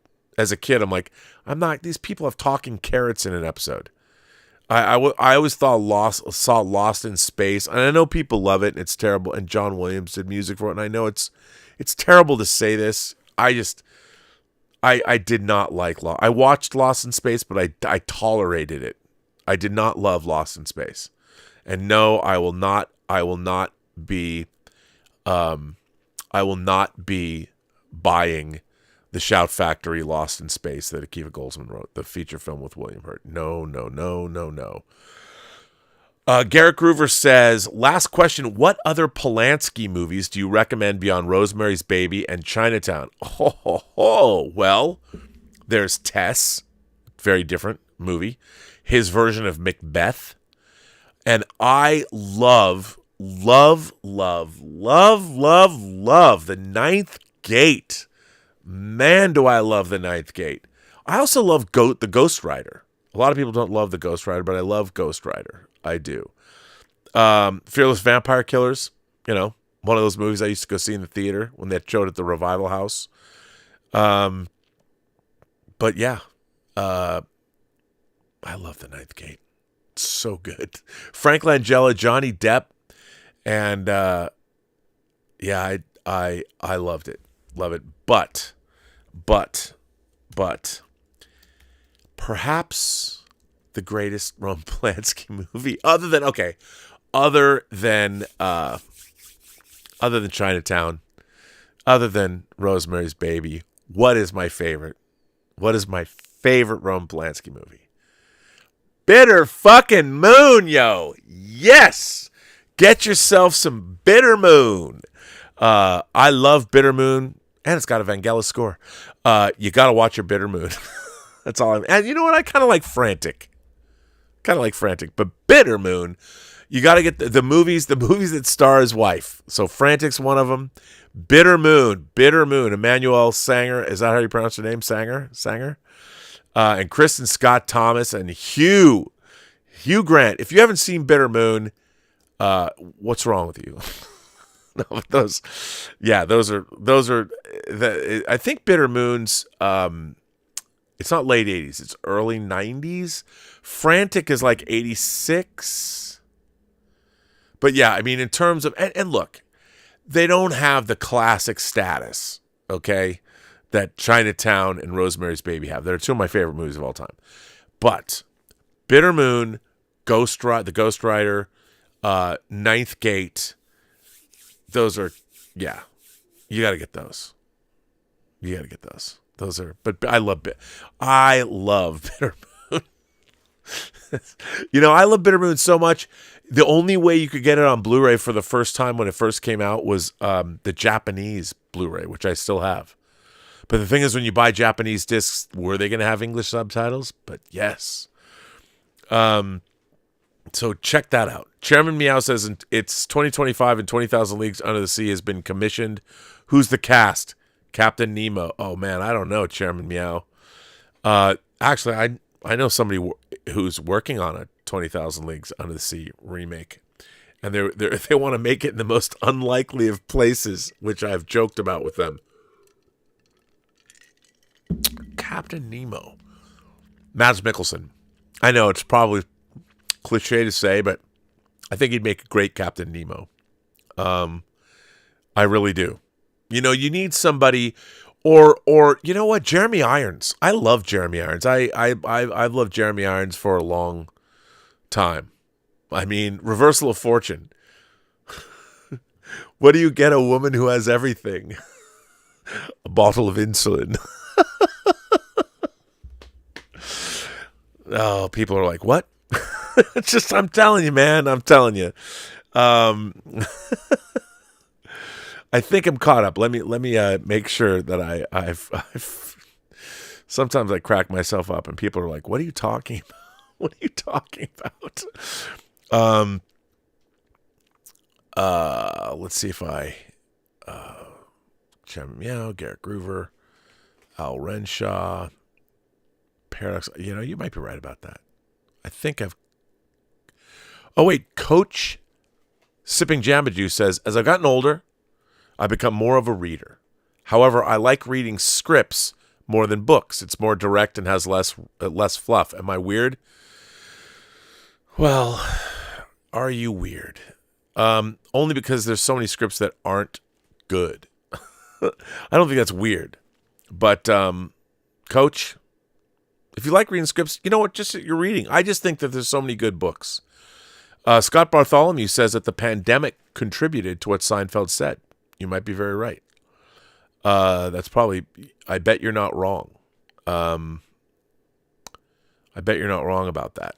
So, Walter Whitewalker said, watch Deep Sky in IMAX if you can. Awesome documentary. I will do that. Sam Kastalik, is that right? Became a member of the channel. Thank you.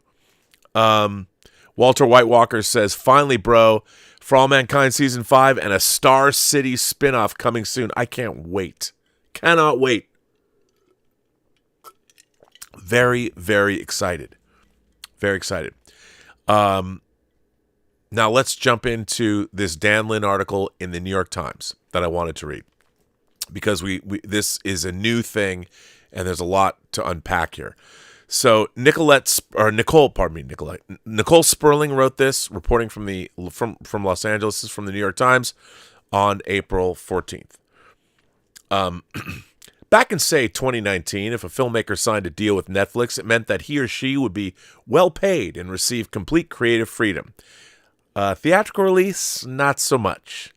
Still, the paycheck and the latitude and the potential to reach the streaming service's huge subscriber base helped compensate for the lack of hoopla that comes when a traditional studio opens a film in multiplexes around the world. But those days are a thing of the past. Dan Lin arrived as Netflix's new film chief on April 1st, and he has already started making changes. He laid off around 15 people in the creative film executive group, including one vice president and 2 directors. Netflix's entire film department is around 150 people. He reorganized his film department by genre rather than budget level, and has indicated that Netflix is no longer only the home of expensive action flicks featuring big movie stars like The Gray Man with Ryan Gosling and Chris Evans, or Red Notice with Ryan Reynolds, Gal Gadot, and Dwayne Johnson. Can I just talk about how much I love Dan Lin for doing this? He reorganized his film department by genre. Bravo. You know why? Because you'll get the executives you need, who I would assume he's going to put people in place that really know and love those genres and find those banger projects that Netflix can make.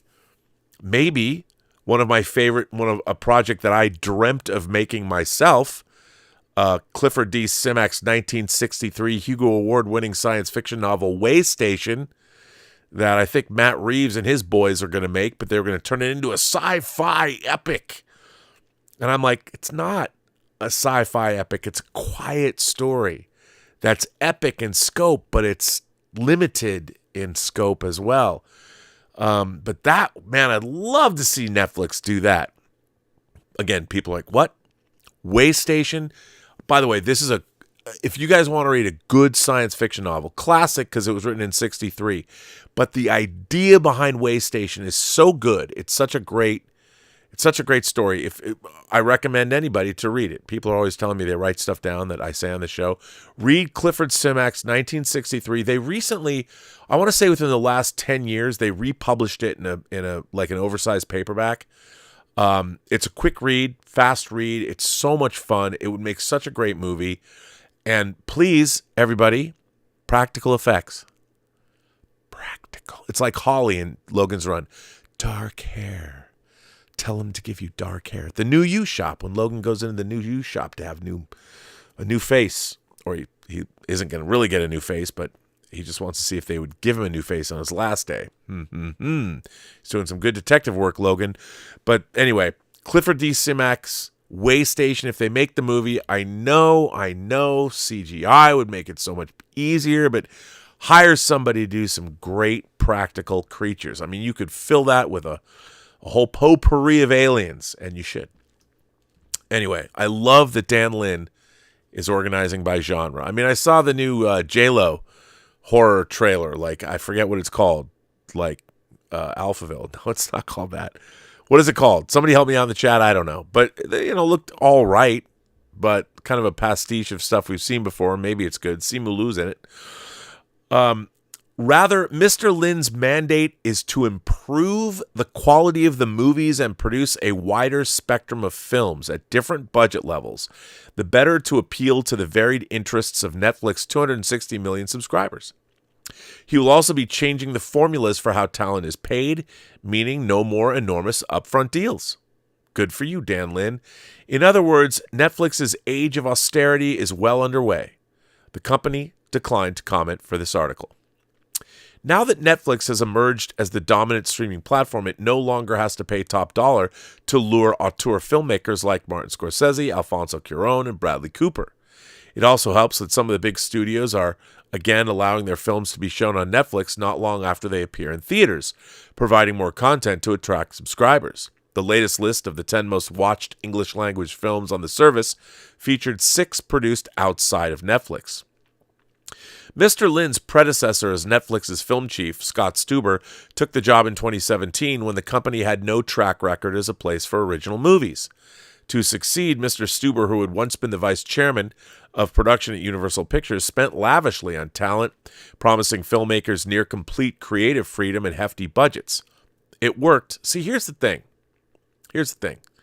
What I like about this idea about Dan Lin is, look, all filmmakers have passion projects. Some should get made. Some maybe probably shouldn't get made. And Netflix, to me, had the idea, like, don't get me wrong, Roma is an incredible movie. I think it's a beautiful film, and I'm glad it got made. But should it have? I mean, when Netflix is dealing with, I'm glad the movie exists, but even when it comes to Netflix, you've got to be like a populist thinker. And all of these filmmakers came and they were able to make these passion projects. Like, I love that we live in a world that Roma exists in. I really do. I don't know if that was a smart move because here's the thing. For Netflix, it's all about subscribers. You could make the best movie in the world, but if it doesn't generate subscribers, well, what good is it? But then here you have to think about it in another way. There's only so many households on planet Earth that can subscribe to a streaming service. So the fact that Netflix has 260 million subscribers, that is fucking-normous. That's more households than there are in the United States, obviously. And I mean, all around the world, 260 million people. If 260 million people are paying you $10 a month or $15 a month or whatever Netflix charges, 260 million people are paying $20 a month. That's a lot of fucking money. That's a lot of money. A lot of money. And, spending tons of cash or letting filmmakers make movies like Roma, what does that do for you? Great movie, sure. I love The Irishman. I really do. But was that a smart move at $200 million? I mean, what I would like to see is if Netflix, and this was pointed out to me by producer Roy Lee, his movie with J-Lo, his movie The Mother, the viewership was better, and that was on a $40 million budget. And you look at something like The Gray Man, less views than The Mother. It's not about how much money something costs. It's about what it's about. It's what kind of a movie it is. And you don't have to spend a shit ton of money. I mean, The Shawshank Redemption, one of the great movies of the 90s, came out the same year as Pulp Fiction. Both of those movies, as a matter of fact. Pulp Fiction and Shawshank Redemption totally stand the test of time. You can put those movies on right now, and you'll be captivated by both of them. They were not huge. They didn't cost a ton of money. And there's no reason why you have to be spending this an amazing amount of cash. You don't. Stanley Kubrick never spent a lot of money. I mean, movies like 2001, yeah, comparatively speaking, but even Eyes Wide Shut, which he shot for over a year, was relatively inexpensive because he had a small crew. You don't have to spend a ton of money to make great movies. Budgets really don't, and people would say that, well, okay, some of the most expensive movies of all time also made the most money. Yes, that's true, and you could look at it that way if you want, but, when you're making 4-quadrant blockbuster films for everybody to go see, it's a good bet. But when you're making good movies that stand the test of time, like a Shawshank Redemption or something like that, money doesn't really factor into it. And I'll tell you something.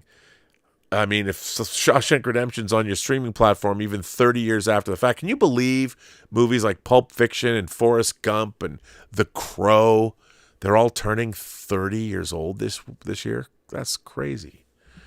but it's true. Anyway, Mr. Lin's predecessor at Netflix's film, Mr. Lin's predecessor as Netflix film chief, Scott Stuber, took the job in 2017 when the company had no track record as a place for original movies. To succeed, Mr. Stuber, who had once been the vice chairman of production at Universal Pictures, spent lavishly on talent, promising filmmakers near complete creative freedom and hefty budgets. It worked to an extent. The directors got to make their passion projects, and their films earned Oscar nominations, though few wins. In 2021, the streamer hit its apex of production, declaring that it would release a new movie a week. Mr. Stuber, an affable friend to talent, pushed to get Netflix to embrace the idea of wide theatrical releases, and it was a big coup when he landed the sequels to the box office hit Knives Out.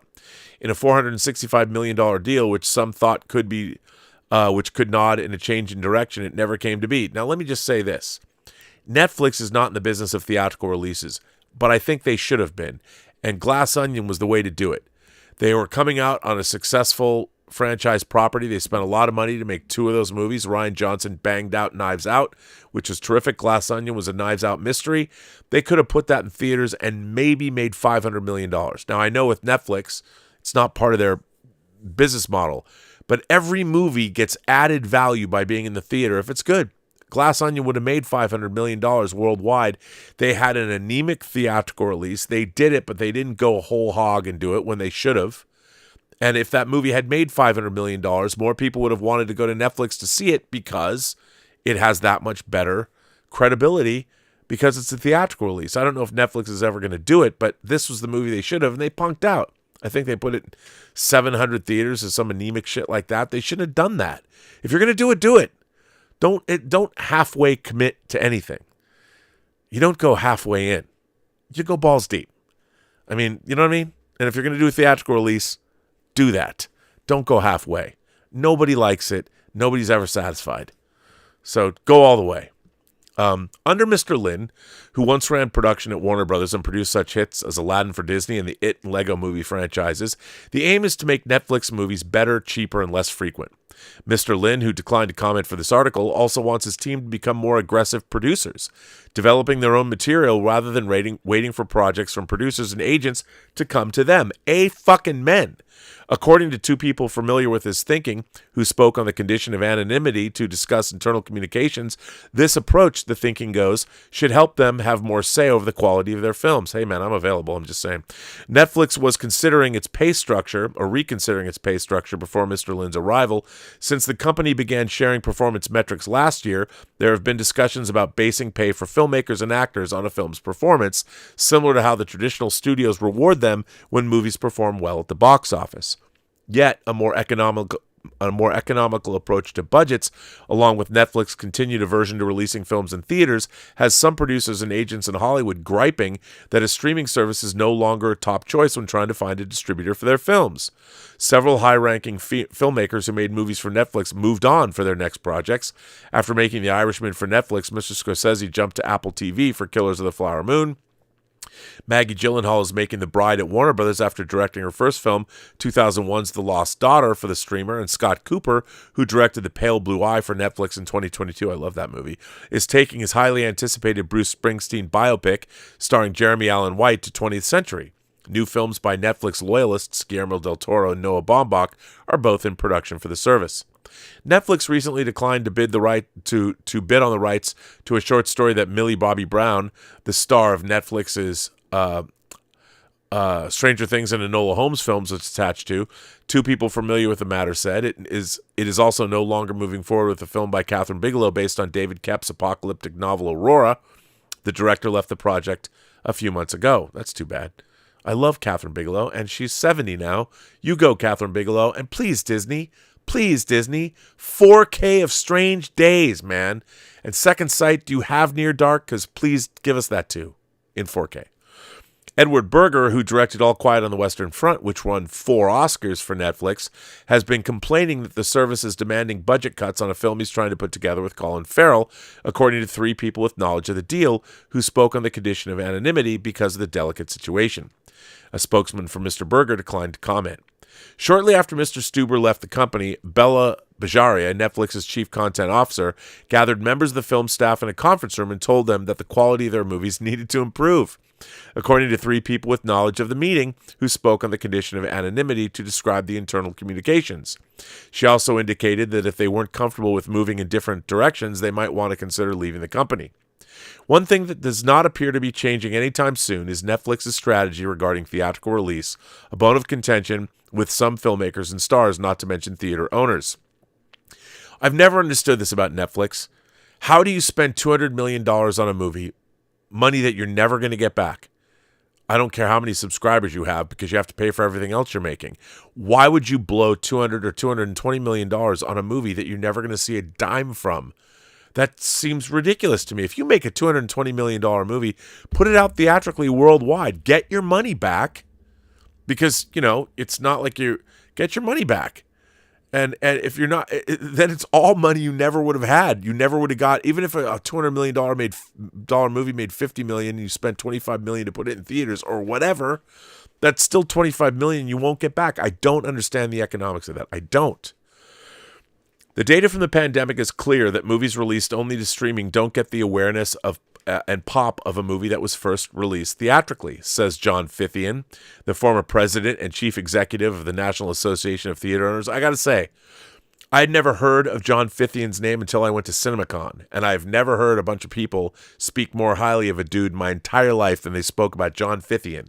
So John Fithian, I don't know you, we've never met, but man, people love you, dude. And you know what? If you're now, this is interesting.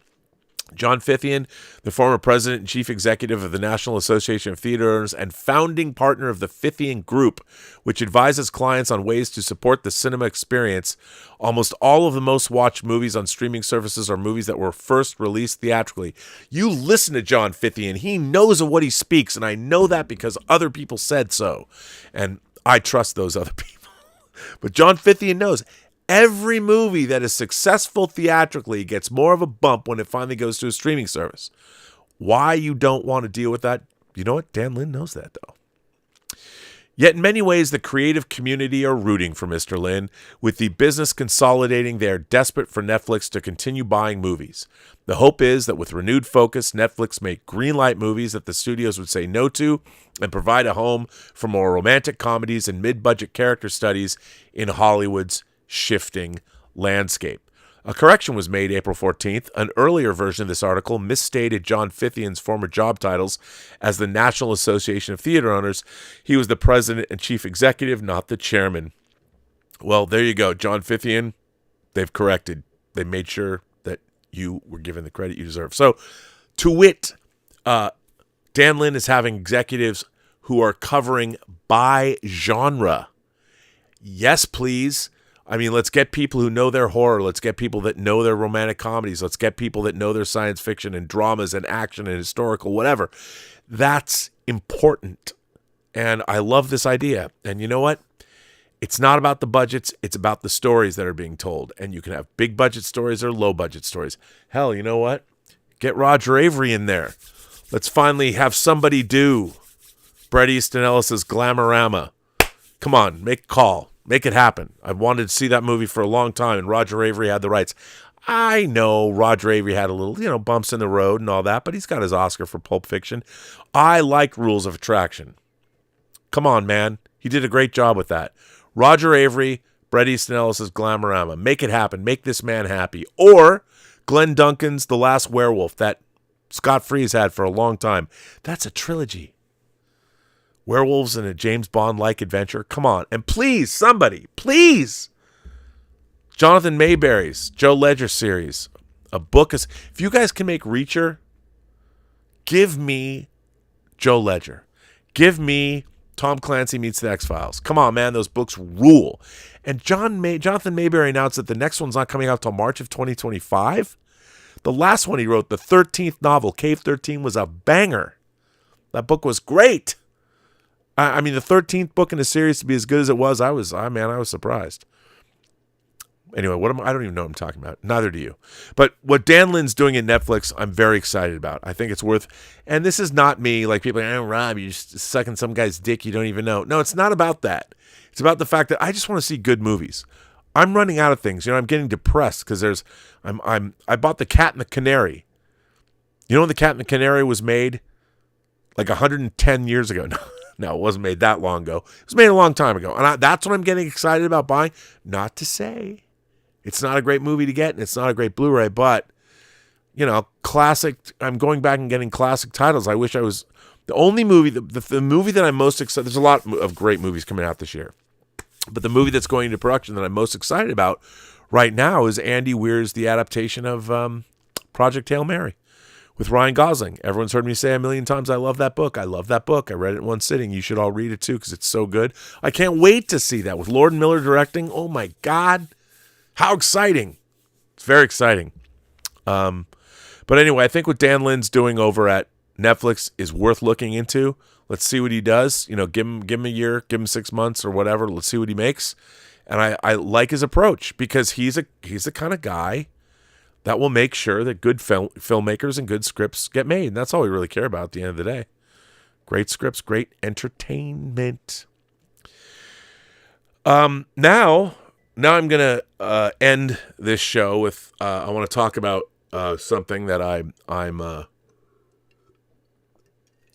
really excited about, bringing it back to me.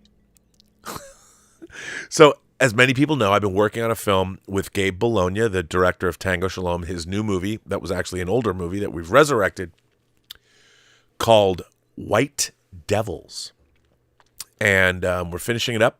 The sound mix is going to be done hopefully this week. Our sound designer had some really terrible emotional news that was delivered to him, but he hopefully will be finishing the sound mix. So White Devils is a low-budget movie based on a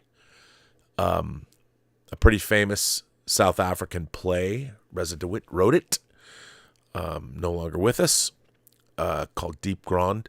And we're finishing up. But what's really interesting, and this is one of the things I love about the internet. So I have a friend, Chris. You might know him as Xevious. Yes, like the video game. Xevious on Twitter. X. E. Z-V-I-U-S-S, Xevious. So he and I were working together. He has a really interesting, unique style. He sketches things. He does a sketch and then he paints. He paints what he sketches. And he asked, because, we were thinking about, like, what are we going to do for a poster for White Devils? I'm really into key art.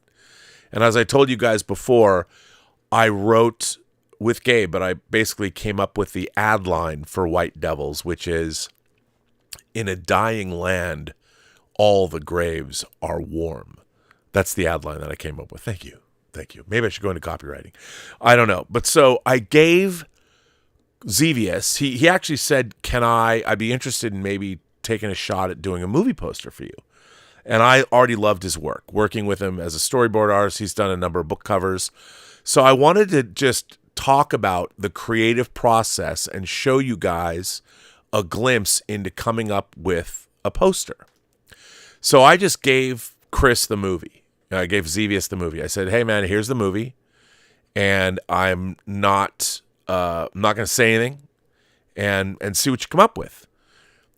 I also believe that like, and Quentin Tarantino even says this, when you're directing something or you're working with actors, I think it's always best that when you first start, or when you are at an audition, you let an actor do what they want to do. You want to see what their interpretation is before you've said anything, to see where they go. Because they might show you something you didn't think of, or they might give something, there might be some magic there. And if you don't allow an actor to bring you that, you might be missing out on something. So I apply the same reasoning or logic to any other creative person I'm working with. I'm like, hey man, I'll give you this thing. Here's what we're working on. And I want your unfettered creativity. Whether I love it or not, I want to see where you take it, because maybe I'll love it more. I don't know. So this was the first. Now, I'm not going to tell you what White Devils is about or anything like that. I'm just going to show you the artwork, because the point of this story is Xevious's work and how it evolved. So here is the image. So Xevious works in this style. And this is the first thing he gave me. Now, what was really interesting about this, so I looked at this poster and I really like the two main characters are here. And I said to him, and then he has this lantern here, which is in, and then this dying land, this homestead's in the background. And I looked at this, and I'm like, this is really interesting. And I said to him, I go, you know, the two heads of the characters, to me, form a heart. It looks like, you know, like a Valentine heart, the top of the heart. And he didn't see that, but he was like, wow. And I said, you know, if that's what you were going for, that's huge in terms of the meaning of the movie. And he said he wasn't even aware of it, but now that I said that, he could see where I was coming from. And then, you know, I said, well, maybe we'll do some more revisions or something. I didn't dig the lantern because I'm like, what does that say? So here he did a new version of the poster. And because there's a whip involved, and I love the skull, and you see more of the dying land element. And he added this hanging man that's over there above the skull and below her face, which is a part of the movie. I've shown clips of that. Now, part of this movie, one of the big things about this movie is a whip called a sjambok that they use in South Africa against the black population. A sjambok is a very specific kind of a whip that's made out of rhinoceros hide. And Gabe, the director, wanted it to maybe focus. You can see a little bit of it here. But here's what a real sjambok looks like. And let me tell you, you do not want to get hit by one of these. They do horrible things to human flesh. And they're very specific in what they are. But it played a lot in the film. There's a reason why Gabe wanted this to be on the poster. And then I sent ZVS this picture of the witch, and I said I always like this kind of stark poster. So then, working with ZVS, and I told him about the heart, and I said, like, what if the hanging man, the guy that's being whipped, could be like splitting the heart area in half as like ventricles or something. I'm like, I don't know, something like that. And then ZVS gave me this. So you've got the sjambok, you've got the hanging man, he's amped up the idea of the heart. You have the dying land with this dilapidated house where a lot of the action takes place in. Now the lantern is still there, and the sjambok is still there.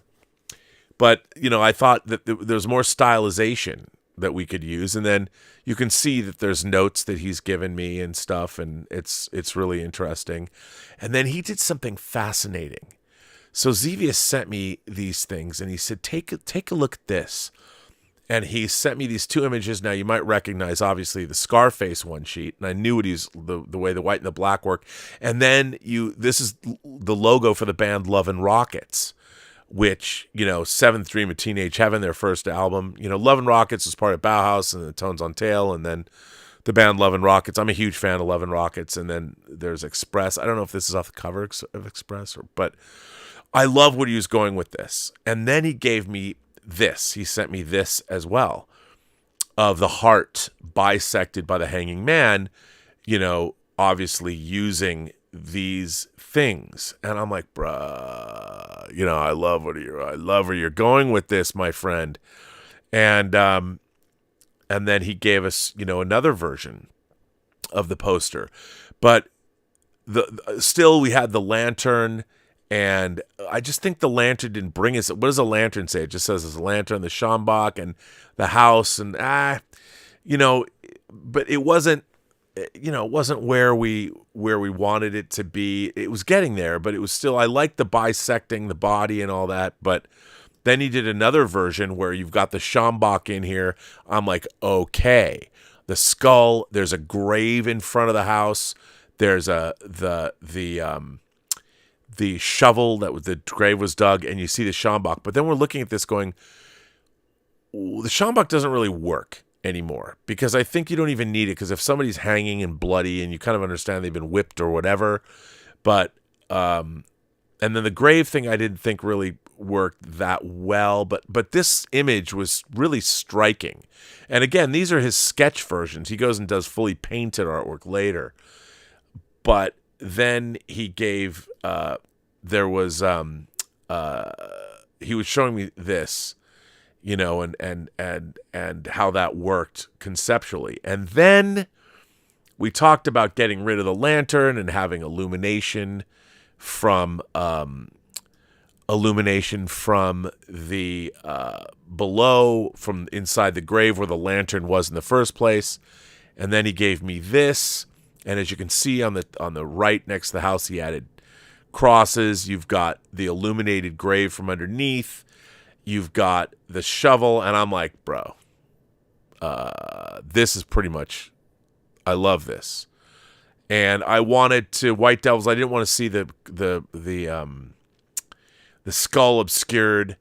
But anyway, in changing the typeface, like the typeface can change because he's painting the image. And then finally, we settled on this. So this has the ad line, in a dying land, all the graves are warm. And this is exactly, again, this is his sketch version.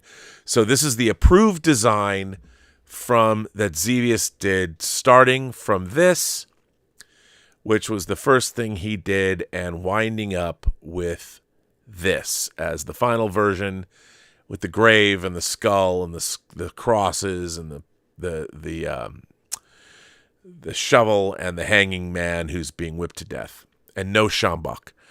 And now you've seen the whole process, and I want to thank Xevious for going through all this and doing this, and we're all so excited and so proud of you for doing it. And I think we're going to end up with a very striking movie poster that harks back to more of like the 80s, when now it's all photo collages, but I think horror needs that kind of imagery, and I love what you did and how you made it happen, and so thank you. And we met years ago. Oh, it's been 4 years now.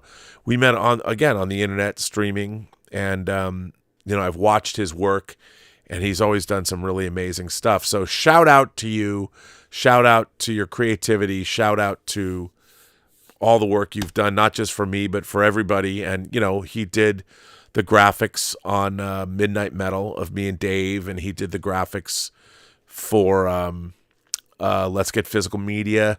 He did that work as well. So he's been a big part of this channel, and I'm so excited that he did what we're going to use as our key art.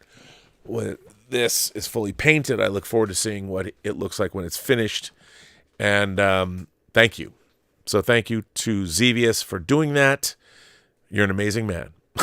So anyway, I just wanted to give you a glimpse of a little bit of a process of how something, just an ad gets created for a movie, and how much time and thought that was put into it, and mostly to celebrate Xevious's work. So to start with the sad passing of Ray Garten, a man whose work I also greatly admired, to ending this show on the work of Xevious, I think that's the way that I want to be. So just keep making things, and we all know we're going to launch the Kickstarter for True Noir, the assassination of Anton Cermak from the Nathan Heller case books, on the 1st of May. So there you go. George the Giant Slayer, you're up late, sir. Good to see you. Hope all is well. George the Giant Slayer says, all hail and howdy, my friend. Always love your shows. Well, thank you, George. I appreciate it. Love your shows, too. George does great content, great editorial content, too. I love being on his shows. So thank you for that. That's very nice of you. And Stubble McShave, all the way from Sweden, sends in a tip and says, today there are too many movies and TV shows. There's no time for rewatching. There's less immersion. It's all surface. Movies are discussed and trashed before being seen. I totally agree with that. Everything is fractioned. All the movie discussion happens in 100 different small outlets. I agree with that. I mean, I can't not. I think that's just kind of a function of the modern age. Yeah. I mean, you're not wrong. We would puzzle over things, and I mean, even books, I reread books. Movies, I watched 100 times. People don't do that much anymore. There's so much to see. Shogun ended. I have to say, I know it's not probably the ending people wanted. Man, did I love how at the end of the show. Oh, did I love it. Because it was unexpected, and it was quiet, but it was contemplative. and it ended perfect to me for a show about Japan. What a beautiful series. And yeah, wow. Anyway, Kenneth Colton said, famous quote, "I could get hit by a bus tomorrow." That was said by me. Well, I believe that. You just never know what's going to happen from day to day. You have no idea. You just got to keep, you know what? One of my favorite characters, I don't care what anyone says. I love the movie Shakespeare in Love. I love it. And Jeffrey Wright is the producer. So I was trying to, this has been my life. How can I get money together to do this project? I'm like, we're just going to go forward. Well, where are you going to get the money, Rob? I don't know. It's a mystery. But that's, the German philosopher Goethe, I'm paraphrasing. But Goethe says, when you truly commit to something, when you actually commit, and you make effort, you commit to a course of action and you start making whatever that is happen, that the wheels of the gears of the universe start to turn and shift in your favor because you are actually putting energy out. You're spinning the tumblers of reality to help you get what it is that you want to do. I believe in that. You just got to keep going. But on that note, Kenneth Colton, I can get hit by a bus tomorrow, which is true. That's why you should make every day count. People are like, well, Rob, why do you talk on YouTube? Well, I would say that because it inspires me. Six Scale Mafia has become a PGS hero. You know what Six Scale Mafia got? He got the Jazz Inc. Batman Forever Batmobile with all the internal illumination in it. Wow, is that cool?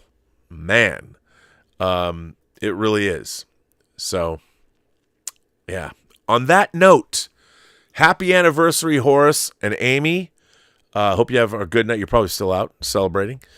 And rest in peace, Ray Garten. And I'm sorry I'm never going to see your bad jokes on the internet anymore. But I have your books, and I will cherish them always, and especially the ones you sent me yourself. I want to thank Xevious for doing amazing work on our White Devils poster. By the way, he's not done yet. And when we get the final version, I will, of course, show it to you. And hopefully I will have more information about the movie. There is a distinct possibility that White Devils will be getting a theatrical release. So I will be talking more about that later. And maybe this time we won't have to change the name. No. But anyway, on that note, everybody, I want to thank everybody for generously supporting this channel via super chats and tips and memberships and all that good stuff. I want to thank you for being here. We're almost at 65,000 subscribers on this channel. I want to thank you all for that.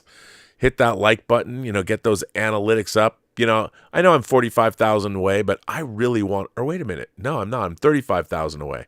35,000 away from getting that YouTube button. I mean, 100,000 subscriber YouTube button would be a great accomplishment in my life. I don't know if I'll make it. I might get hit by a bus, Kenneth Colton, but you never know. Before then, I'd like to get that. That's But anyway, all of you, I will be back tomorrow with Robservations episode number 963. I am actually going to be recording another Designing Hollywood. And then, of course, I'm on the John Campea show tomorrow, back in his home studio, now that we've completely moved out. And by the way, now that I've moved out and got a bunch of stuff back, I'll